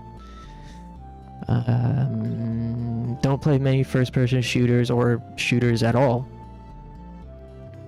So, this is the background context for the story, which is, I was watching some video on YouTube and randomly felt a passing interest in big budget Western made games, and someone mentioned how Prey 2017 was an immersive sim, and they described it as being open world, which is fucking not at all. It was like a weird thing, but that got my ears to perk up. I was like, huh, open world RPG that looks like this, I would like to try that. Then went on my Xbox, saw that it was on sale right in that moment for $5. I was like, alright, sure, try it out. Long story short, within a month, probably 2017, entered into my top favorite games of all time list. And based on that experience, I kind of went down the rabbit hole of seeing what else was made, because it's been a blind spot. Like, Western titles were just kind of in one ear, out the other for most of my adult life. And as I was researching, I'm like, wait, you're telling me every single big budget release created by Western game studios in the last 10 years is an open world RPG? I was like, what? I mean, I knew that this had been the trend, but I didn't know. That was what I was saying last night. It's an example of knowing something is true versus understanding it's true. You know, I knew people who had been complaining, like, every game is open world now. Every game has to be a big open world, whatever. But I didn't really know what that meant, because I just wrote off those types of games as things I wouldn't be interested in. And it's like, yeah, you guys, whatever. I'm busy playing Suikoden. I'm busy playing Suikoden 2 again. But Prey got me, like, feeling like, wow, so many games look fun that I didn't even consider might be fun to me. So at that point, I definitely went on kind of a binge of trying out different stuff. I got Ghost Recon Breakpoint? Yeah, Ghost Recon Breakpoint. I tried Division 2, I tried Far Cry 3, and I'm sort of blanking on which else. I might have tried 5, or I might just... I don't remember. Needless to say, none of it stuck, unfortunately. It was... Oh, this is what it was. It was Prey 2017 and Assassin's Creed Odyssey. I mean, that's why I'm circling back. It was Assassin's Creed Odyssey happened at the same time as the Prey 2017 situation. So, since I was having such a great time with both of those games, I was like, damn, what have I been missing out on? Turns out, not as much as I thought. Because as I was dabbling around these other big budget open world RPG, quote unquote, RPG light games, none of them were as fun. But there are still some that I'd like to try. Like, I do want to give Stalker a shot. I would try out Far Cry 5. I would try, I don't know. Thing is, I don't really care that much about guns. Like, guns just aren't all that interesting to me.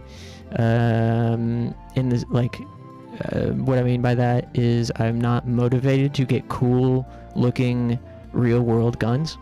Like, it just doesn't mean very much to me. Like, when I was playing Breakpoint and realizing, you know, the sort of upgrade loop is getting a gun with a different set of initials and random string of numbers and getting like a silencer for it or something. And I'm like, that doesn't, like, it just doesn't mean anything to me. You might as well, it's the same as handing me like it's basically the same as handing me an orange and saying, hey, this is a rare orange. I'm like, okay, that's nice, very nice, thanks. It just looks like an orange to me. Deus Ex? No, but it's on my list. Oh, actually, those are the other two that I have. During that same period, picked up Human Revolution and Mankind Divided, but I have not played either yet because I wanted to finish Prey first, and by the time that I got towards the end of Prey and kind of lost interest, I basically lost interest in that whole phase as a whole.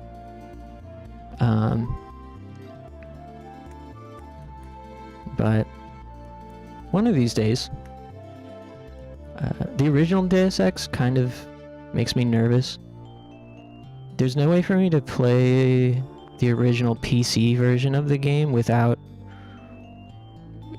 putting a bunch of effort into making it work on my Mac. The PS2 Deus Ex does seem kind of interesting. But yeah, I don't know. I'm a little worried about its I'm worried about it being dated, so I'm kind of more interested in Mankind Divided, to be honest, which I know people seem to like Human Revolution more, and definitely like the original more. But to me, Mankind Divided has an appealing aesthetic. Maybe because it reminds me of Prey. And doesn't have a yellowy filter over everything like Human Revolution. West games have their strengths, but that side of the industry gets homogenized too much when something is successful. Everything had to be COD. The last trend was Witcher 3 clones. Yeah. I always joke that I'm racist against Western game developers. I have racism towards Western game studios. The Europeans get a pass because they're so quirky, and I almost feel sorry for them.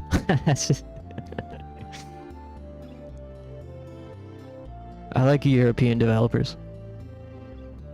Just for being the way that they are, But American developers, you gotta get out of here, buddy, before you get hurt. Do you like Western survival horrors? I like Dead Space. Yeah, Dead Space is sick. Dead Space 1 and 2 are really cool. Alan Wake is on my list. Alan Wake 2 for sure, someday when I have a PS5. Alan Wake 1, I'd like to play before Alan Wake 2. What other Western horror games are there? Off the top of my head. I've only played the original and it's really good, IMO. So you think it holds up? Deus Ex original?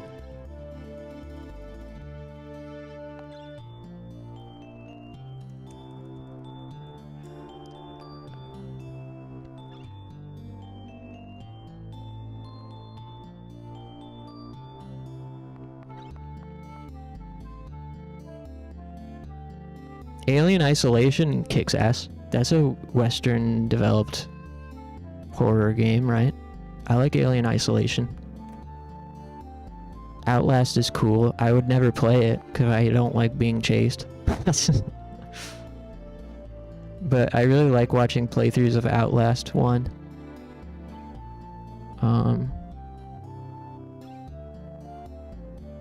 Tim Rogers tricked me into trying out Last of Us.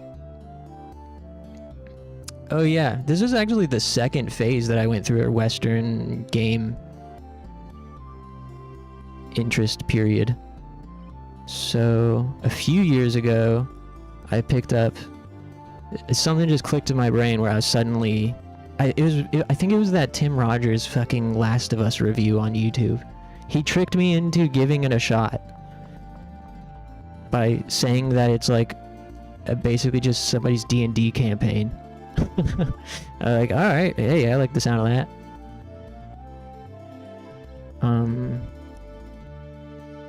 turns out I shouldn't have listened to him. Last of Us definitely is not for me. And during that same time, I picked up RDR2 and Control.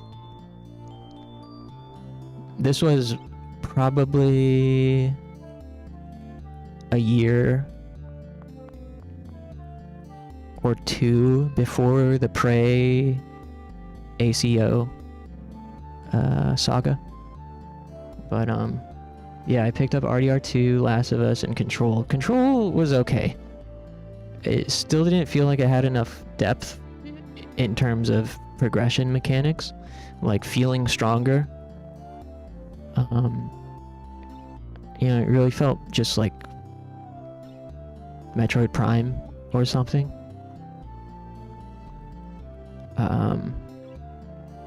Which is cool, but I just don't really have fun with shooting guys unless there's experience points or loot involved, sadly. When I was a kid, for sure, loved shooting guys. But as an adult, the activity of shooting guys is not inherently fun to me. I just kind of get bored. So I could never play like a first-person shooter campaign mode anymore. I've tried. I mean, hey, I'll replay Halo 1 with a friend or something for old time's sake, but unless there's droppings or experience points or upgrade mechanics to make me feel like I'm, you know, being paid,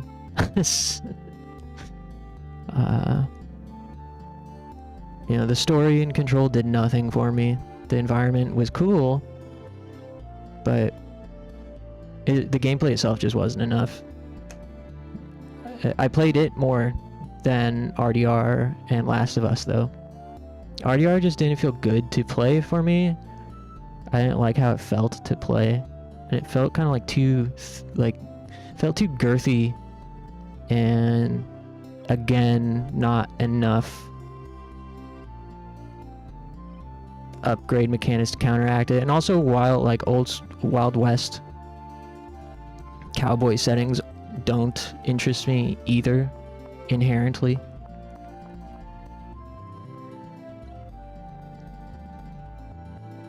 Like, as its own thing, cowboys just don't really do anything for me. I think that's a little bit of a prerequisite. Correct me if I'm wrong. But I think to enjoy RDR2 as an RPG player, you have to have a appreciation for cowboys. Like, to me, RDR2 may as well, like, be Grand Theft Auto. The setting, you know, I don't get any more excited to play as a cowboy than I do to play as just a regular guy.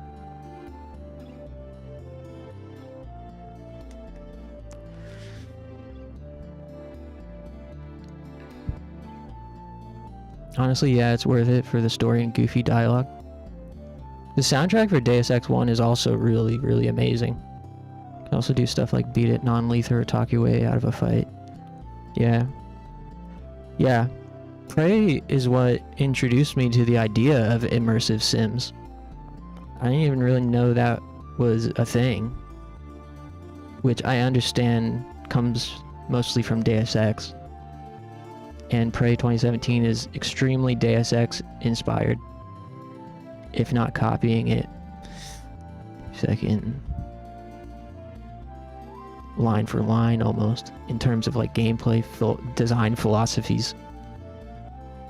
I think Deus Ex is probably is more immersive simmy than Prey. It's like Prey, you can't really. There are for sure multiple ways to go about different scenarios in Prey, but also not. Not as many as I assume are in Deus Ex. But Prey 2017 fucking rules so hard. That game is amazing. There are very few games that have given me the sense of isolation that Prey did. Like, no spoilers, but there's a certain part where you, let's say, in air quotes, go outside. And if you played the game, you'll know what I mean. And I've never felt so disoriented from a game as I did in that moment. I used to be involved in games, and I still have friends and connections working in the Western games industry. Don't worry, we make fun of Western game developers all the time too. Good.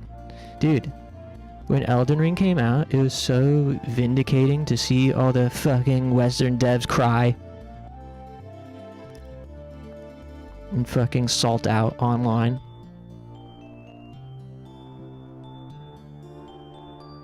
Over it getting better reviews than their games. I only get into a handful of shooters too. Pew Pew is not for me. Excited to see more worldwide games from China, Korea. Wukong and Liza P were awesome. Yeah, I guess so. Oh. You know a Chinese game that is massively underrated to me, and for a long time was one of the first games that really made me feel inspired to make video essays or video reviews, which I don't do, but if I were to do them, which I want to do them, still struggling to figure out how, but the first game that really inspired me or gave me that desire to spread the word in that medium was a Hong Kong studio made a game called Motto Anomalies. Has anybody heard of that game? Motto Anomalies. It went very much under the radar and was mostly panned or received middling reception. A lot of people wrote it off as kind of like a janky, low-budget Persona clone, which it's not at all. That just tells me that people have zero frame of reference. Like every fucking JRPG style game gets compared to Persona these days. And to be fair, almost every JRPG style game takes mechanics directly from Persona, so I understand people getting into the habit of comparing everything to Persona. That said, Motto Anomalies is one of the most unique, atmospheric X-Files meets late night 2000s Adult Swim meets fucking PC adventure game meets fucking card battling Persona clone. It's the best one of those ever.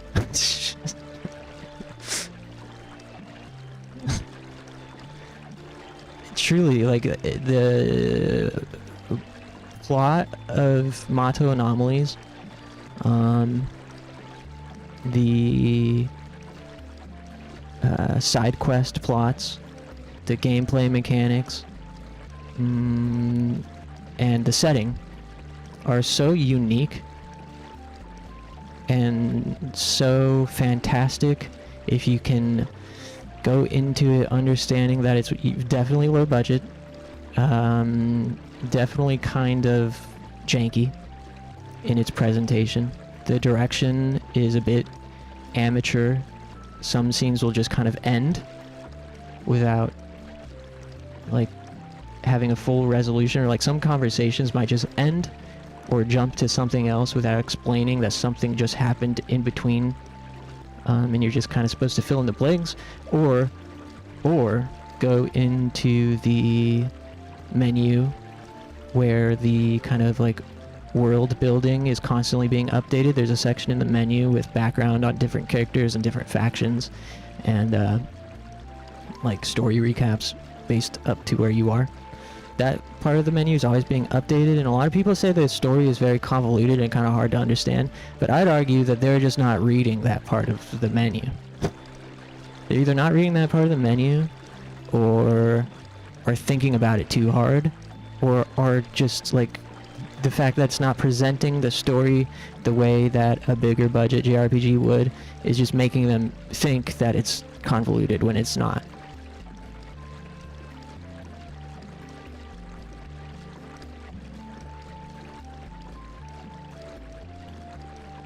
But yeah, it's set in a like 1950s cyberpunk Hong Kong dystopia. And basically the game is about a detective and this sort of like drug that people are going crazy from taking. And the comparison to Persona comes in with the fact that you sort of use this machine to enter people's dreams or minds, because there's an alternate universe or like dimension. There's a different dimension existing at the same time where all of these like dark entities live that are consuming, getting attached to people, and then that's causing them to act freaky in the real world. And so each major story dungeon generally involves you entering a person's psyche. So the Persona comparison comes in from that, in addition to the fact that you can spend time with your party members to have like character specific sub-stories, and characters like what am I trying to say? Yeah, there's like kind of a relationship building with your party members outside of the main scenario. It's not like Persona invented that though. Then the other part, I guess you could draw a comparison, is from the fact that there's not a big world that you traverse and explore in a typical JRPG, as a typical JRPG would have. Mato Anomalies takes place in one singular city, and you slowly unlock more parts of the city as you advance the main story.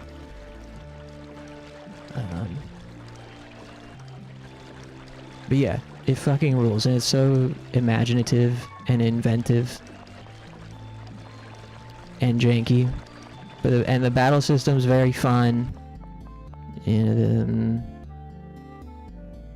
I think something that's very underappreciated about the game is the fact that each character has each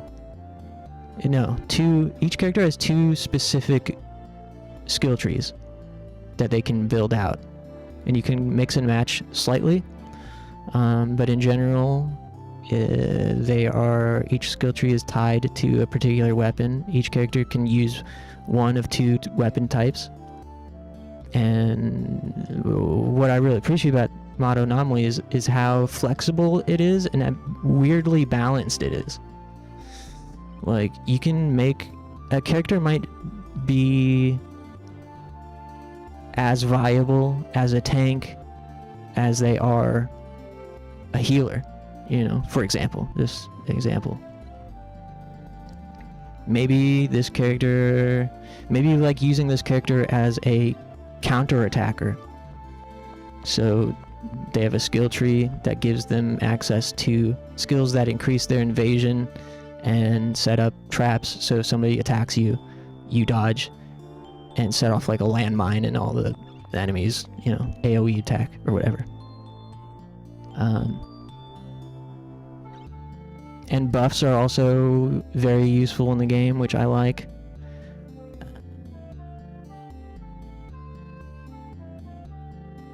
yeah, I don't know. Have I sold you on it yet? This game sounds amazing. You should make essays. I think you'd be amazing at. Oh, thanks. Yeah, I clearly have a lot to say. I just don't know how. I haven't figured out how to channel it. Like, I've started probably a dozen essays over the years. There are a few that are finished, although not gaming related. The gaming ones are really frustrating to me because it's just hard for me to write about things that are objective.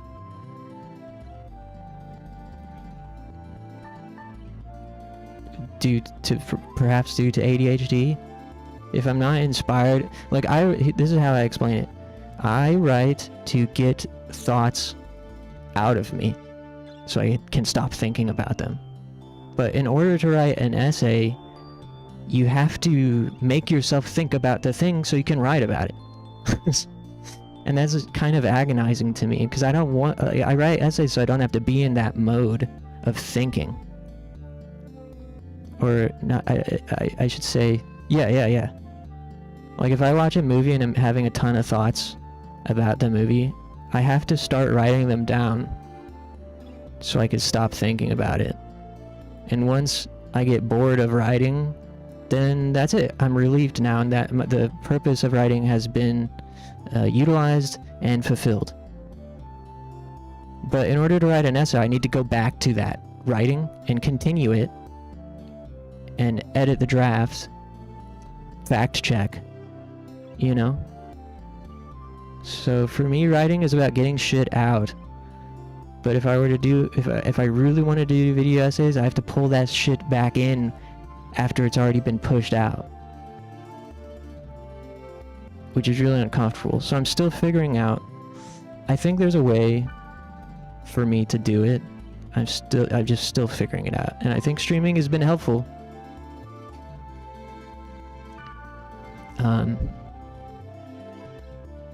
Because at least I'm getting some practice video editing, like making VOD edits and being able to sort of experiment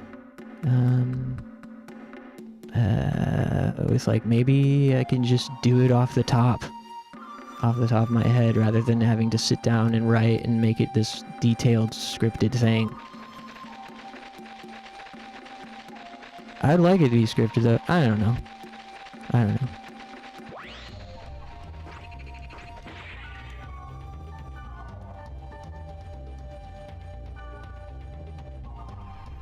The YouTubers who inspire me the most are creators that make, long form, detailed, analytic, insightful content, like a Tim Rogers or Napoleon Blown Apart or Hazel. Speaking of which, or Grimbeard, or speaking of which, though, I don't know if you guys watch Hazel on YouTube at all. She just posted a video today about, like, what was it? PS1, like, dangerous PS1 games.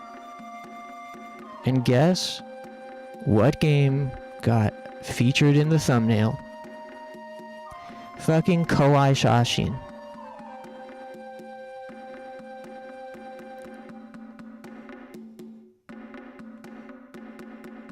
She used one of the stages of Koei Shashin as part of the thumbnail for this new video she made about dangerous PS1 games, alongside two other things that I didn't recognize. But Koei Shashin guy was in it. The guy from the subway stage. And I have to be honest, I felt so jealous and envious, and like, I was like, man, I can't watch this, because Koei Shashin is one of those games that I've wanted to write about or make a video about for a long time, and I have written about it. I just haven't been able to finalize anything. But yeah, as some of you know, we completed the second loop of Kawaii Shashin a few weeks ago. And within a few days of us completing that loop, a video came into my feed of somebody else that did an hour-long Kawaii Shashin video that got like 100,000 views within a week.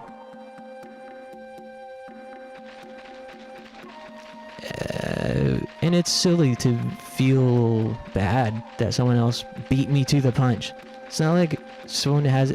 I mean, people made Kawaii Shashin videos like 10 years ago. They don't have any views, and they're like an old style of review. They're not like video essays, quote unquote. They're like personality-driven game review channels that have covered Kawaii Shashin in the past. But... you know,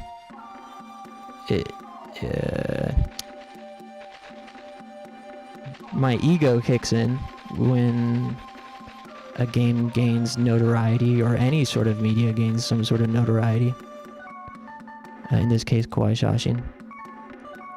Where it's like, oh man, now 2 sizable YouTubers have done long-form content on this game. Now people are gonna think that I'm following a trend. Which is stupid. I don't want to feel that way or think that way. This happened with Hell Knight as well. Like shortly after finishing Hell Knight on stream, a channel put out a long-form Hell Knight video that got a shit ton of views. And it's good. It's a good thing, ultimately. It's a good thing. Because if these are games that I'm passionate about already, and people with an actual platform are bringing attention to them, that only helps me in the future. If I were to make some sort of content, or even just continue to stream them over and over again. Because the more people that get interested in them, the more people look for additional content on them. You know, a rising tide lifts all ships. It's a good thing.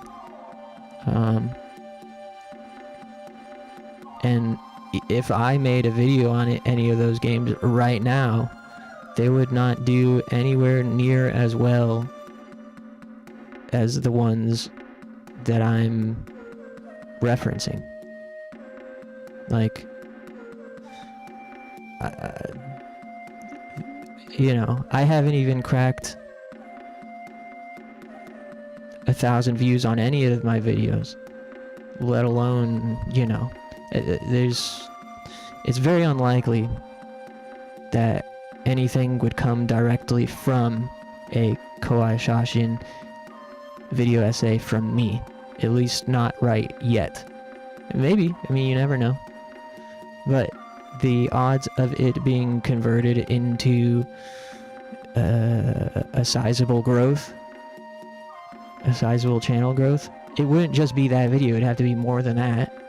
It'd have to be multiple videos that kind of consistently perform well.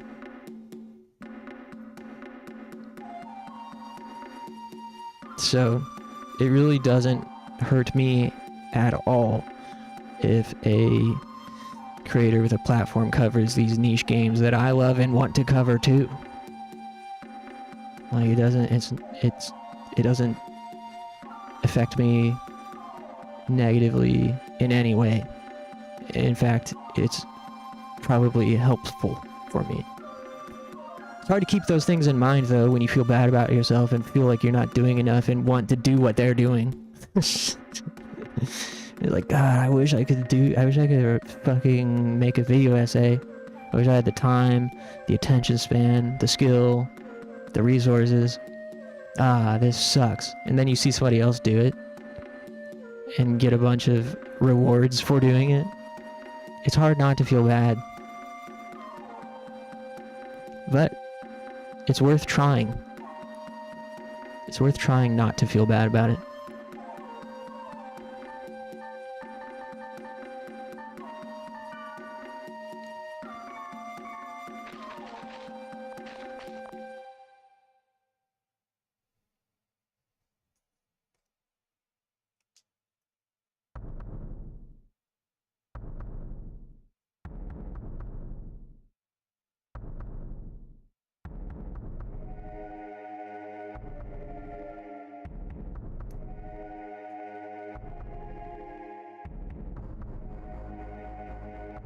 Just gotta start like 10 AI generated game review channels that flub YouTube shorts.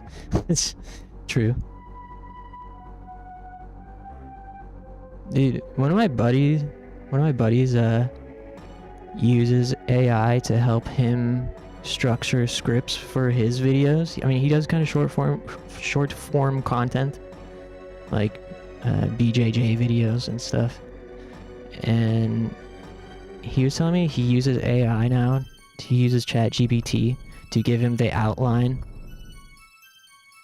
and general like structure of the video and script. And I'm like, that definitely sounds like it would be helpful, but also I don't want to do that because it sort of takes out like the creativity. Is that crazy? Am I saying something weird? Anybody else just feel like AI kind of maybe removes the creativity in making things? I'm partially joking. I think there's plenty of creative ways to use AI. But in this context, it'd probably help me a lot considering, you know, the sorts of things I struggle with when it comes to writing. It would probably be mitigated if I sought help from smarter child. But I don't know, still figuring it out. I think the silver lining is that it's inspiring for you. Yeah. Yeah.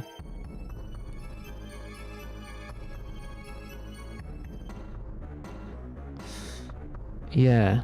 I mean, I think it could be... well, I mean, those creators definitely are inspiring when they cover games that I feel passionate about and want to cover myself. When they cover those games, I feel more avoidant. Makes me feel kind of avoidant, and I avoid the content. But I do think I can sort of shift my perspective to see it as a motivator rather than a thing to be discouraged by.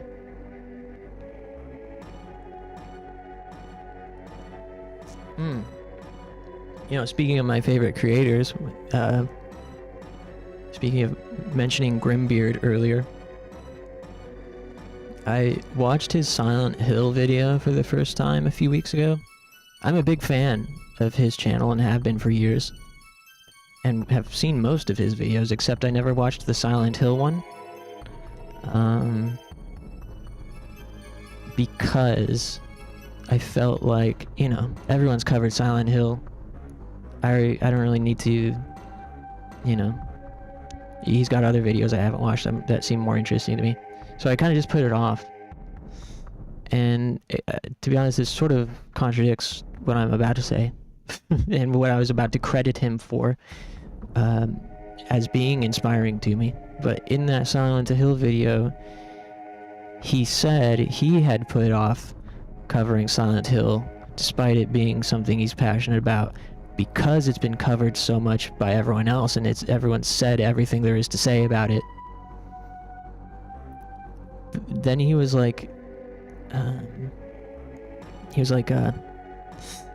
you know, I was like, why should my voice be worth anything, taking seriously?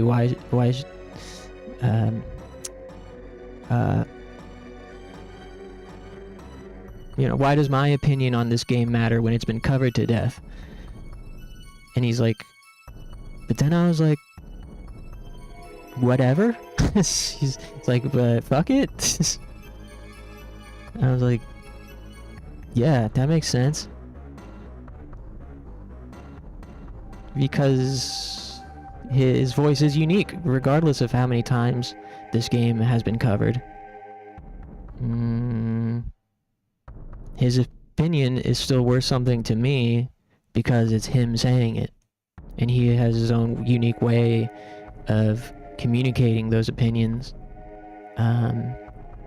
And I'm curious what he thinks about this part of the game. I'm curious what he thinks about this part of the development. How does he think about the combat? Does he like the combat? Does he not like the combat?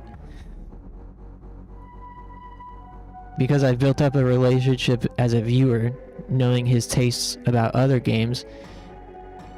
I'm like, I wonder how this affects his opinion of Silent Hill now, so I'm watching the video, you know.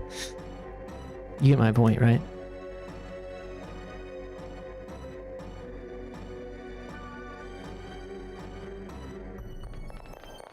It's easy to forget that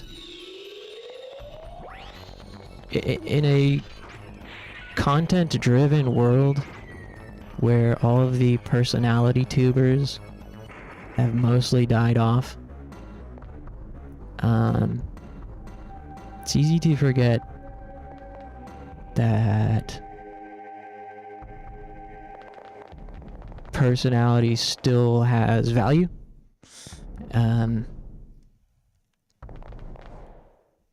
Meaning that the person saying it, at some point, after you watch them enough times, becomes more important than the subject they're speaking about. Like, I would listen to Grimbeard talk about fucking, I don't know. I would listen to Grimbeard talk about a potato. Like, yeah, I was initially drawn to his channel because of the games he was covering. But by the time I got to that Silent Hill video, I was watching him because I enjoy hearing what he has to say about stuff. And the way he communicates those ideas. And so for me, as someone also aspiring to make things where I share stuff that I like, it's really easy to forget that it's not always about the stuff that I like. Sometimes it's equally about sharing the fact that I like it.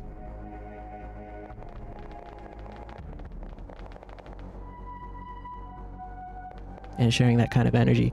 Happy Console Gamer is another one of those guys. It's like, I don't really, you know, his enthusiasm is so infectious, and he's so good at communicating why he enjoys the things that he does.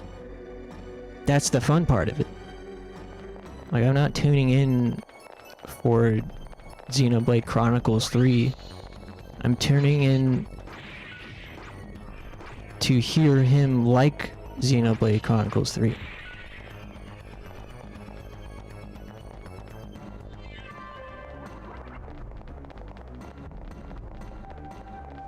I feel like it's shifted from personality to authenticity. Yeah, I can see that. I wonder if people will get sick of long-form content. I have a feeling the pendulum has already shifted a bit. There's so many bullshit quote-unquote analysis videos on YouTube now for various media. You know, 3-4 hour long reviews of a thing.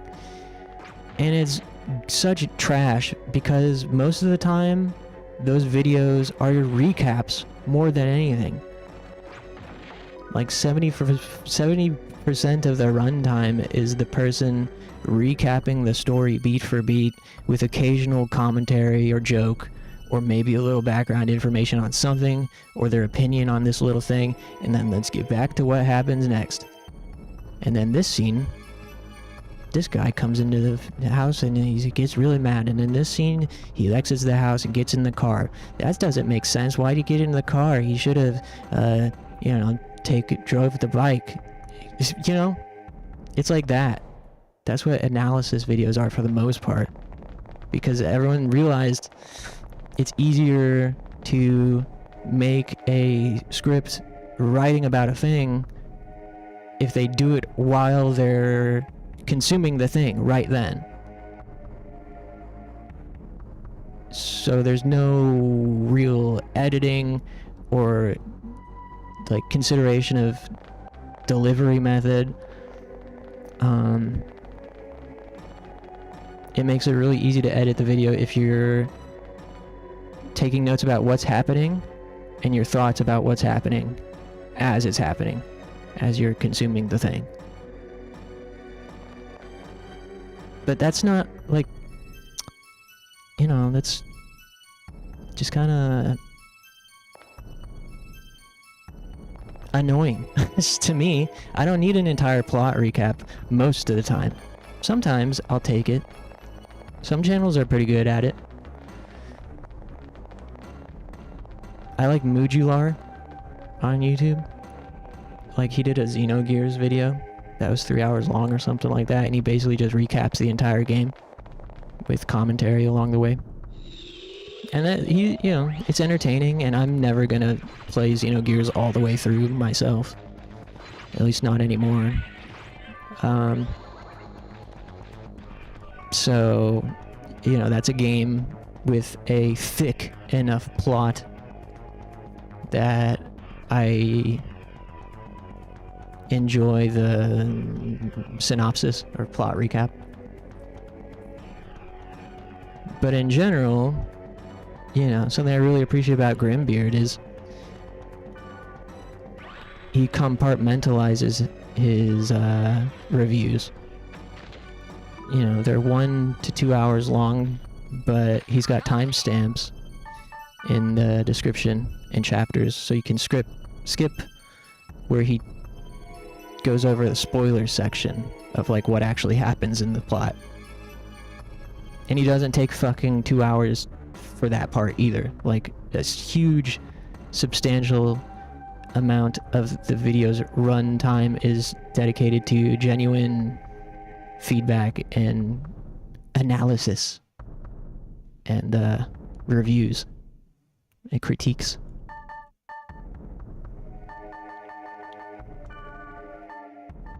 And then, of course, Tim Rogers is like the king of long-form YouTube analysis videos. Long-form YouTube video game analysis videos. Like his Boku Natsu video, I rewatched that a few weeks ago. And it is fucking wild how much better it is than every other analysis video on YouTube.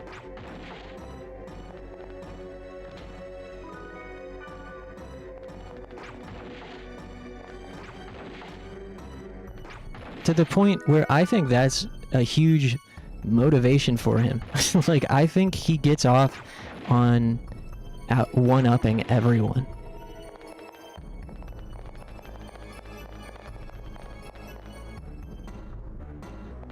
You know, the more familiarized I've become with his previous work and his interactions with people, the more I start to feel like this guy is really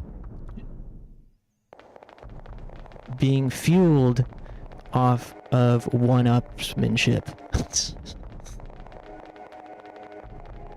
And, I mean, hey, he does. At least with his Action Button reviews and Kotaku videos.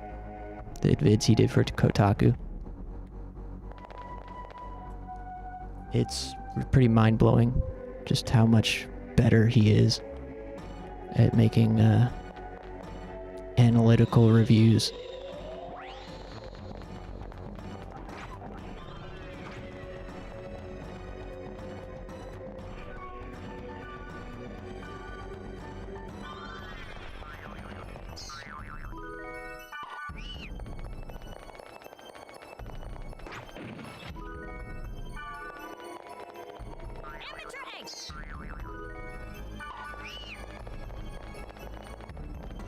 Man, Dot Hack's really been making me chatty the past couple of nights. Thanks for the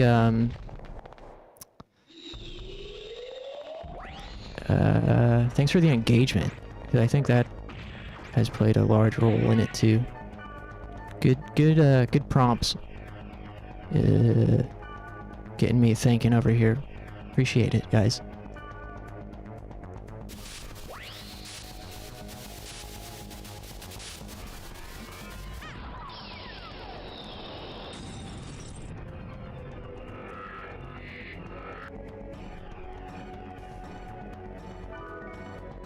The bracelet is shining. Bracelet enhanced by Book of 1000. Ryu Book 2.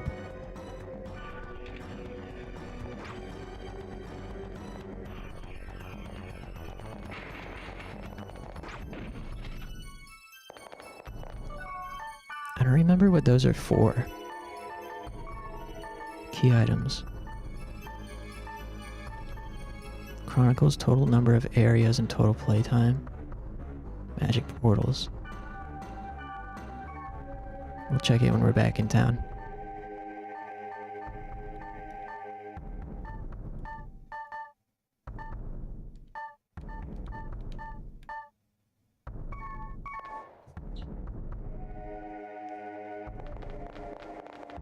Yeah, I do get the sense that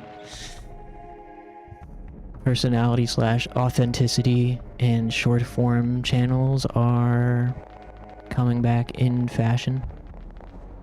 As I see more and more random ass small channels come into my feed where it's just a guy in front of a camera, like old school style. Just like a guy or gal sitting in front of a camera talking for 10 minutes or less. Or more.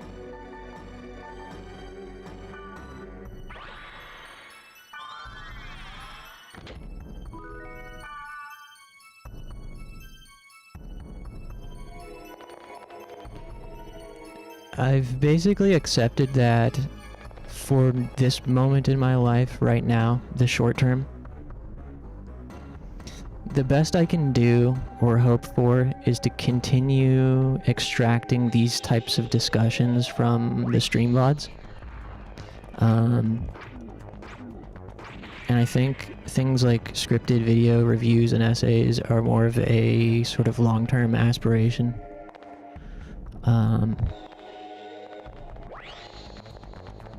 And that's okay. I think, you know, there can be value in just extracting stream highlights of particular discussions like the way I've been doing on my channel.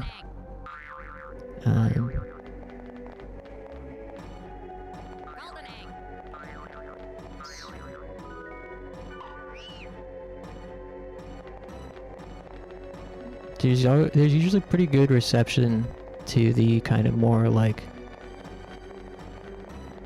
I don't know, existential discussions.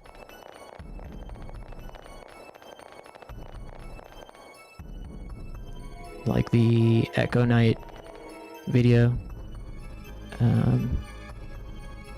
Dwelling on the past versus dreading the future, or the Kingdom Hearts comparison is the Thief of Joy video.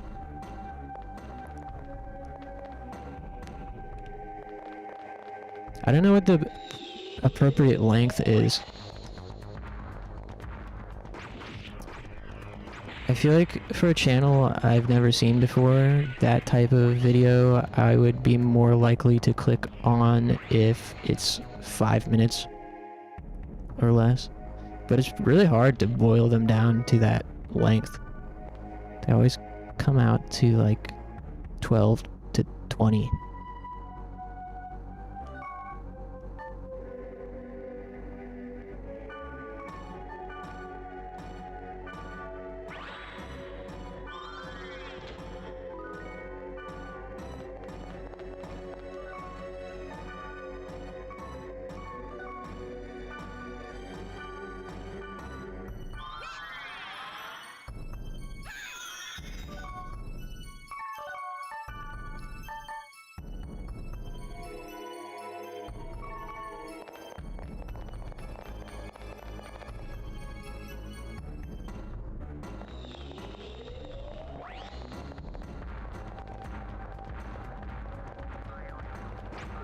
Holy smokes, these guys are scary looking.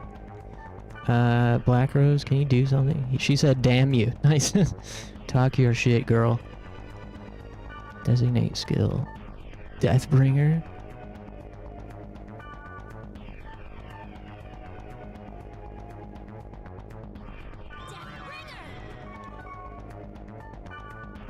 Designate skill. Water tornado.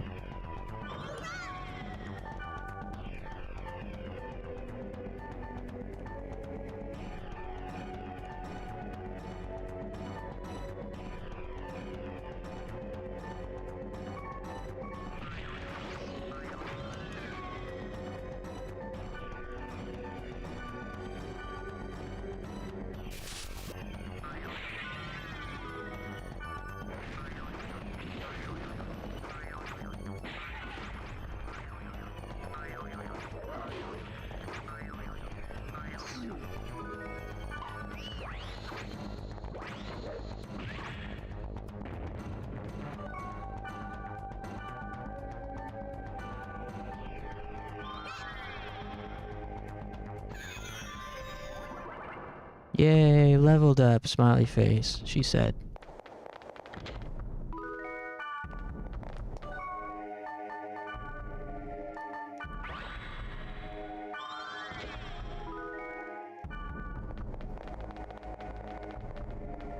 If it's a cool item, give it to me, smiley face. How about no? Mistral.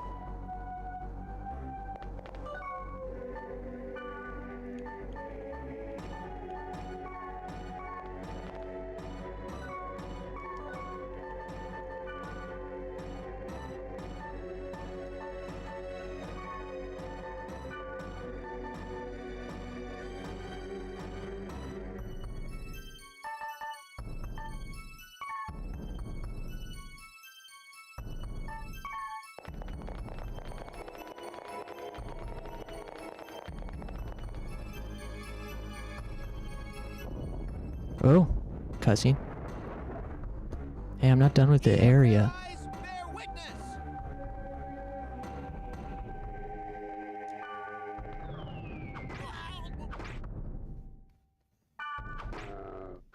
You're not gonna beat me.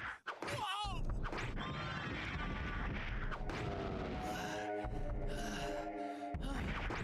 I am quite a new man today. You think you can defeat me? Oops. Is he all right? I mean, he seems fine. I better help him.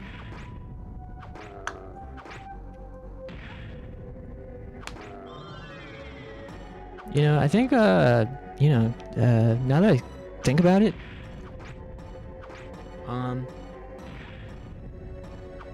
Mato Anomalies benefits from its jank the same way that .hack Infection or .hack IMOQ benefits from its jank. I think the jankiness of Mato Anomalies really contributes to its sort of surreal atmosphere. Kind of like uncomfortable, like just feels a little bit off. Something about it just feels kind of off.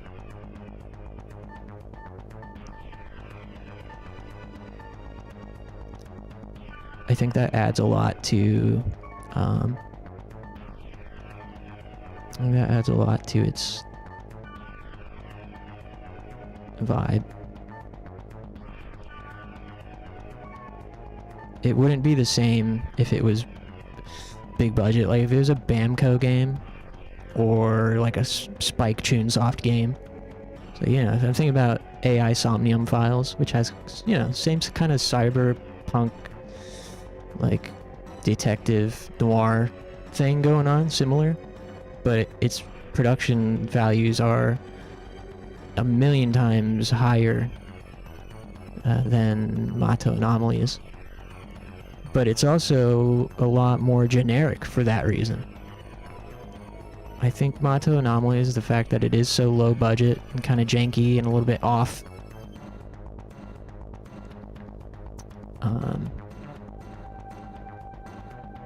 Benefits it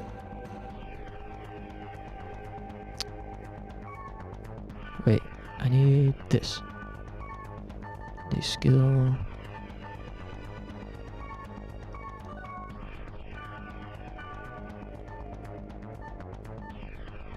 Water, earth.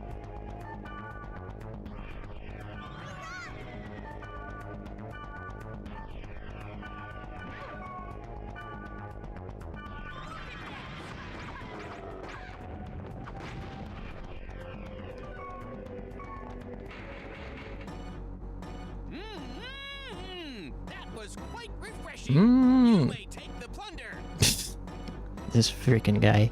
Hey Funky was making a salad. He played Silver Case. A little bit. I have it on PS4.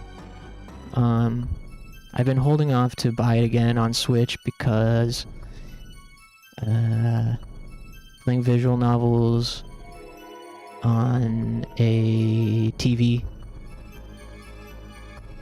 I can't do it. I've done it before. One of the first visual novels I played through was a game called Root Letter, and I played that on PS4 and did enjoy it, but I tried a couple more since then and before I got a Switch. The two that I tried after Root Letter and before getting a Switch were Silver Case and Chaos Child. Once I got a Switch, I fully kind of unlocked my appreciation for visual novels by playing Steins Gate Elite on Switch, and handheld mode in the dark with headphones on. I was like, oh, this is how you play visual novels. Since then, I've played quite a few VNs, but Silver Case is one I'm holding off on. I'm gonna give it another shot one of these days.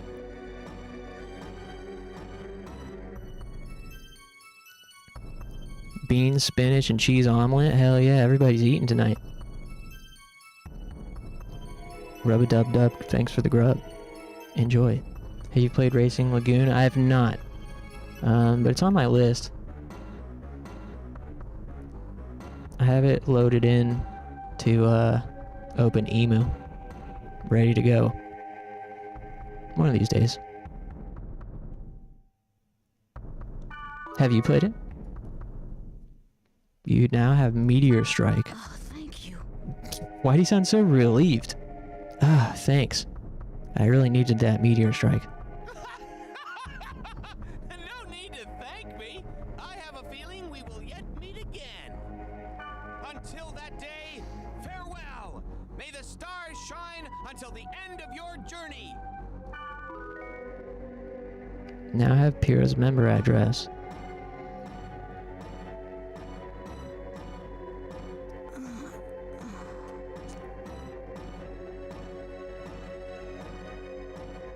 Yes, got pretty far, but haven't finished it. I wish there were more racing RPGs. Cool. Have you played those Koro Q games?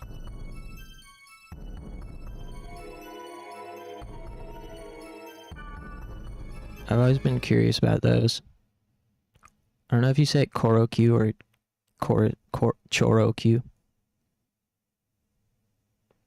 CHOROQ.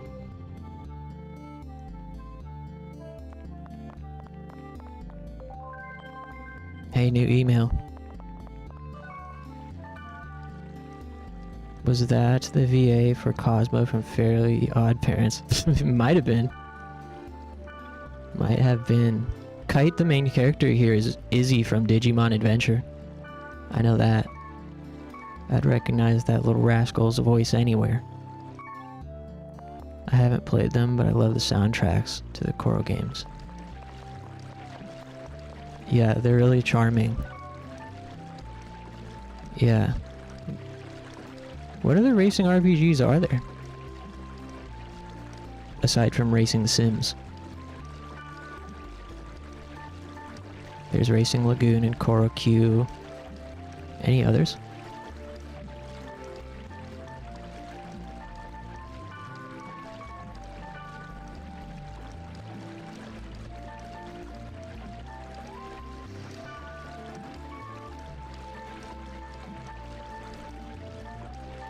Man, we missed the treasure.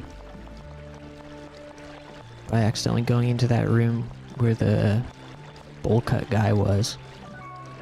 So next time we play this, we ought to go back there. I guess we could go back right now while we're here. May as well. Indirect gluttonous. Yeah. If the dungeon is still there, I'm assuming you can still go in. It's only like a 2-floor dungeon, if I recall correctly, 2 or 3. Just make sure we got the treasure. And then we'll go back, log out of the world, check our email, and that's probably where I'll have to call it.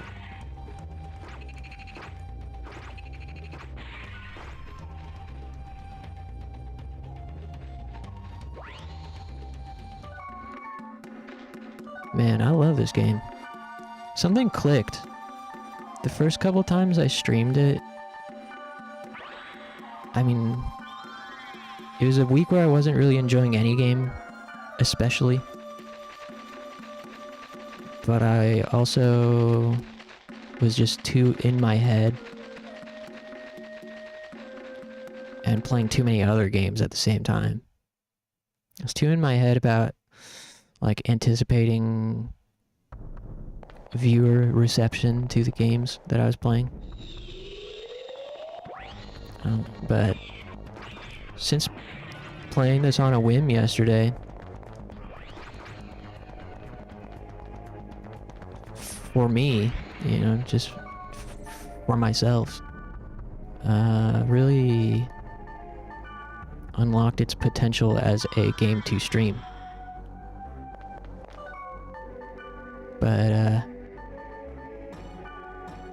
I mean, you guys helped too. You guys helped me see the value in this game's, whatever, entertainment value. I don't know what's on the agenda for tomorrow, though. If it's a cool item, give it to me. Yeah, in your dreams, Mistral.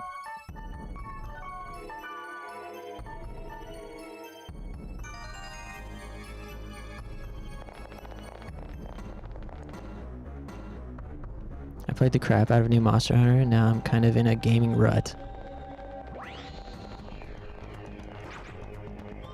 Did you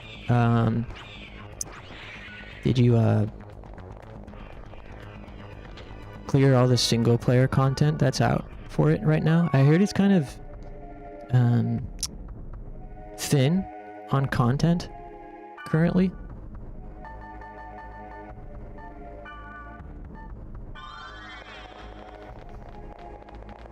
But I feel that gaming ruts were always the worst. Pre-streaming, I mean even now, but more so pre-streaming, I always had to have a game consuming my attention in my free time, or a game that I was excited to play. And anytime I was in between games, I was basically depressed.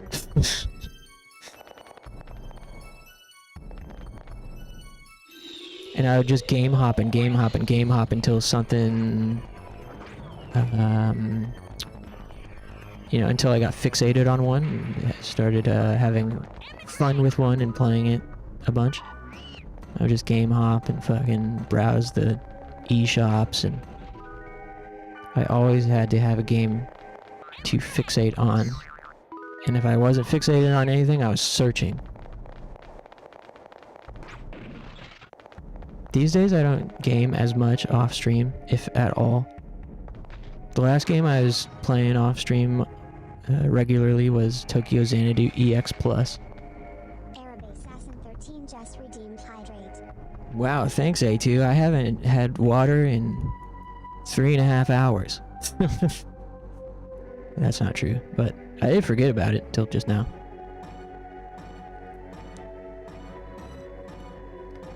$70 hours and grinded endgame. Wow. To get to endgame in a Monster Hunter game in 70 hours is pretty crazy. There's like not very much time. Because that 70 hours will frickin' fly by. Thanks, Moldy. Combo. 2-hit combo.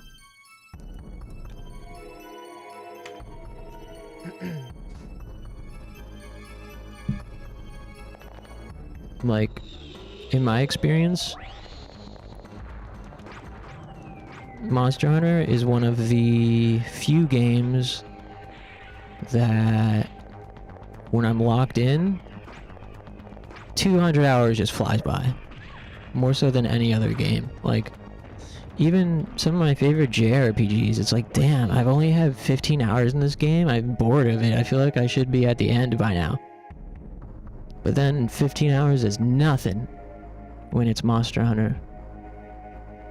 And it's fresh, you know, it's a fresh brand new Monster Hunter. Or you've stepped away for a few years. Like Worlds. I you know, stepped away from, played a shit ton of it on release, stepped away from it, came back for Iceborne, and, you know, the passion for it, you know, burned anew, and put a crud ton of hours without even realizing. Elden Ring is like that too for me. And Final Fantasy 14. It's another game where the hours just fly by.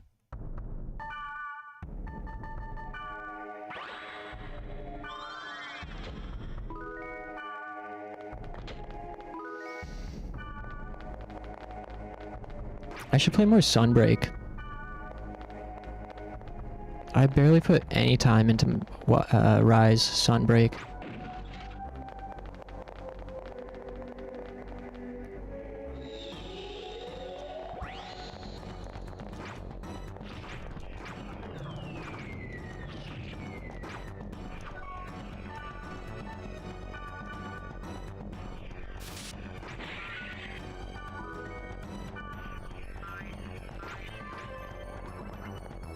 Yeah, I leveled up.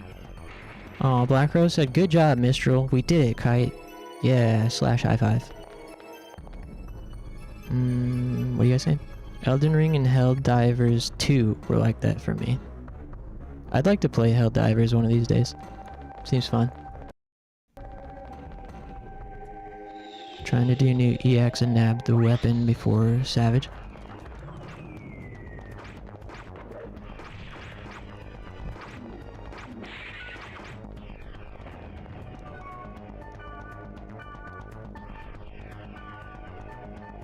How's that going? Do people like the new raid stuff?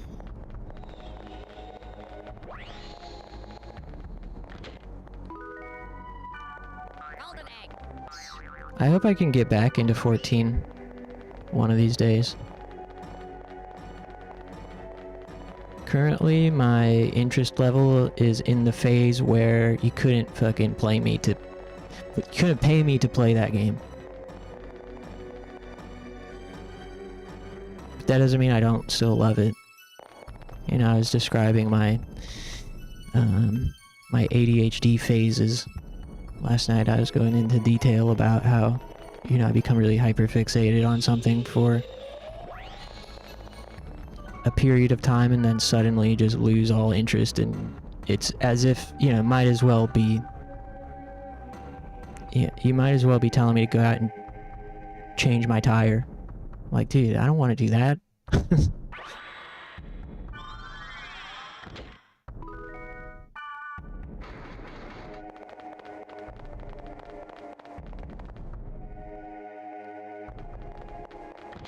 Here's the treasure. Spark blades, rainbow card, rainbow card. Decent. I think those rainbow cards are, yeah, just to sell.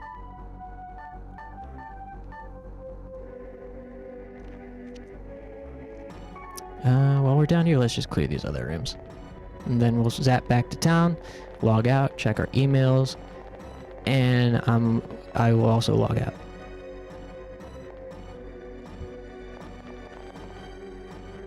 I quit my job at the time to play Elden Ring all day?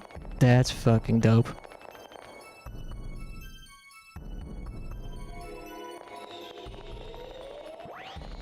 Yeah, I was still living off of COVID savings when Elden Ring dropped. Man, what a time. That's some of my most cherished gaming memories are during Elden Ring's launch window. I'll never forget. Holy smokes. Everyone died just now. Okay. Resurrect. Black Rose, Mistral, please,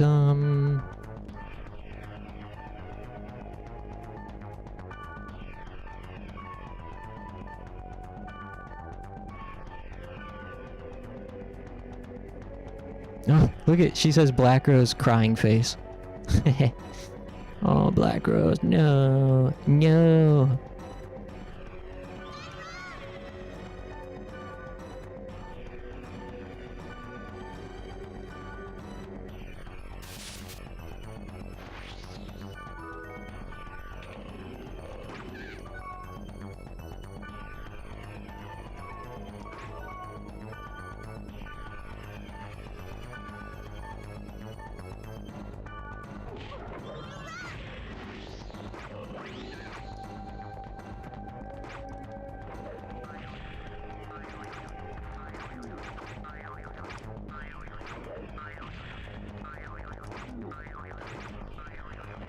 Noise.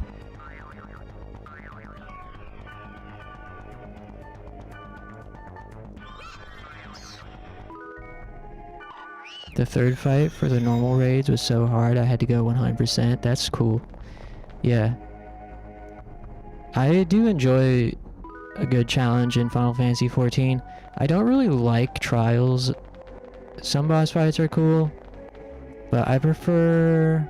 I don't know. I have more fun in dungeons, to be honest. I like... It's not easy to come by, but a challenging dungeon run, that's what I like.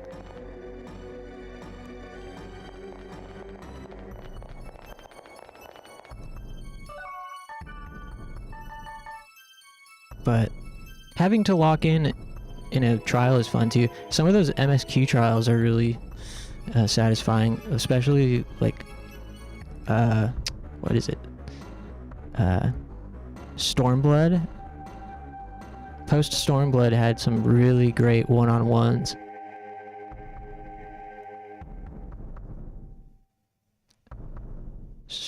Post Stormblood and like Shadowbringers had some great one-on-ones. Ness, what's going on? Nice, nice profile pic. Looking spooky.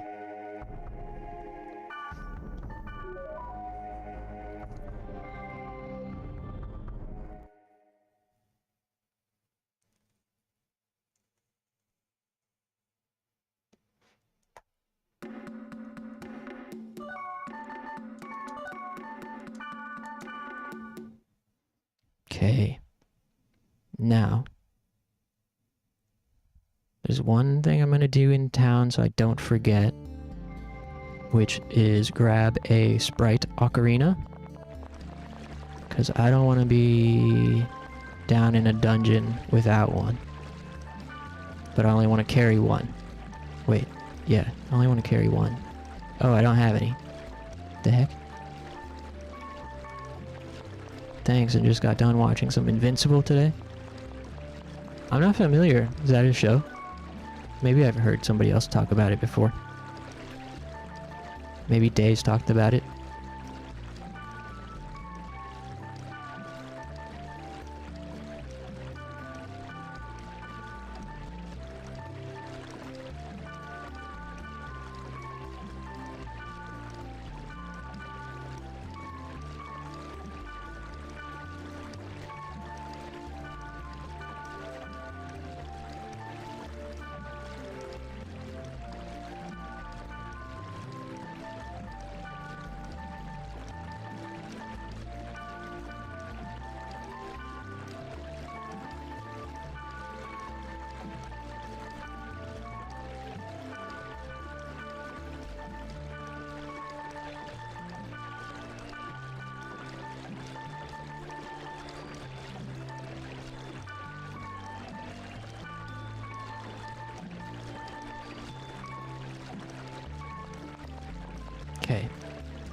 Now log out.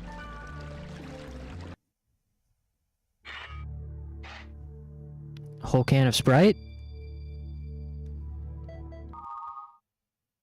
I agree. Whole can of Sprite is some good stuff. Okay, check our mail. Woo. Black Rose. First things first, let's reply to our friend Black Rose about sports that we like. Okay, so I asked her, what sports do you play? And she said she plays badminton or something. As she plays with the sophomores, even though she's a freshman or something like that. I don't remember. And I said, "You're a sophomore in high school?" And she says, "Yeah, I'm a sophomore. Didn't I tell you?" I'm in 8th grade. Let me double check. You have to make sure you pick the right choice. Yeah, we need to reply, I'm in 8th grade. I'm in 8th grade. Did you know? Sent. CC Corporation. Ooh, these are the CC Corporation is the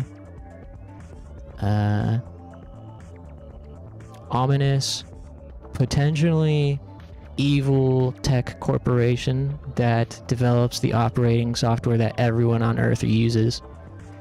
And I think they also developed the World, which is the name of the MMO that we play in .hack. The fictional MMO is called The World. I think CC Corp made it.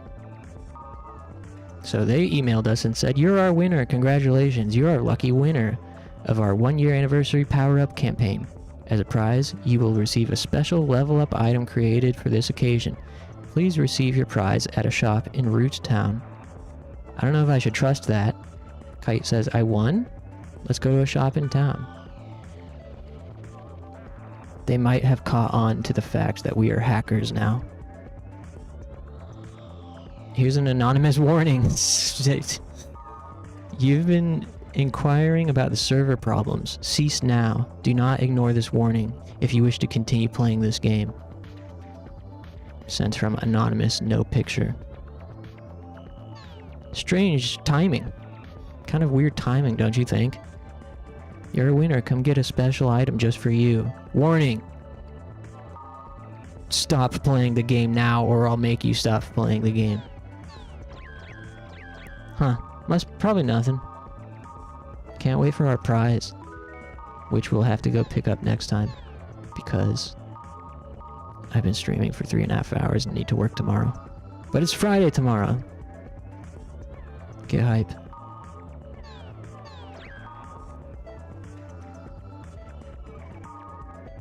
We only have one song for our desktop. We can change the background. We don't have any other desktop images yet, but you can unlock more wallpapers and stuff. No new web news. So, yeah. Thanks again, everybody. This is another great .hack stream. Let me know if anyone has a particular preference for tomorrow's game. In this very moment, I am just wanting to play more of this.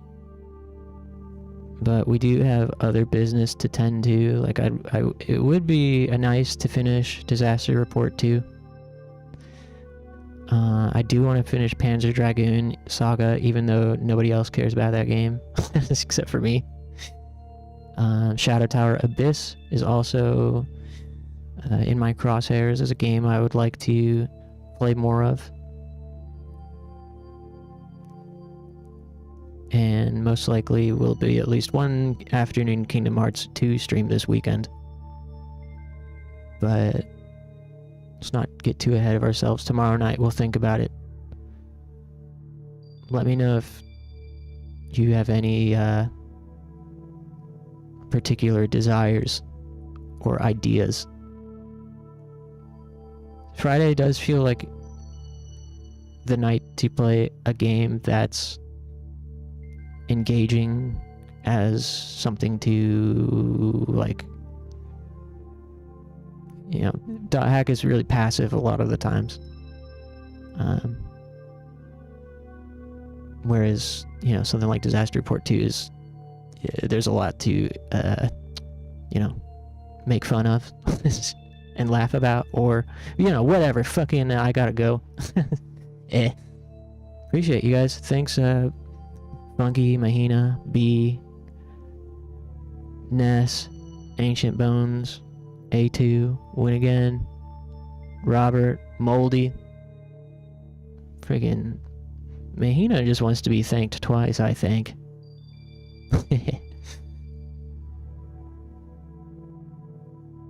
That's a great idea. You all should make alternate accounts and chat from both accounts. Honestly, helps my engagement. I don't know if that's like against terms of service, and if it is, I was joking. Clover, oh yeah, Clover stopped by earlier.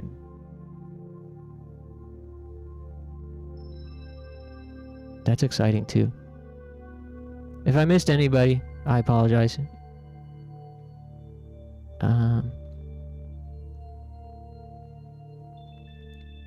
But yeah. Have a great night, everybody. Have a great day tomorrow, and I will see you then.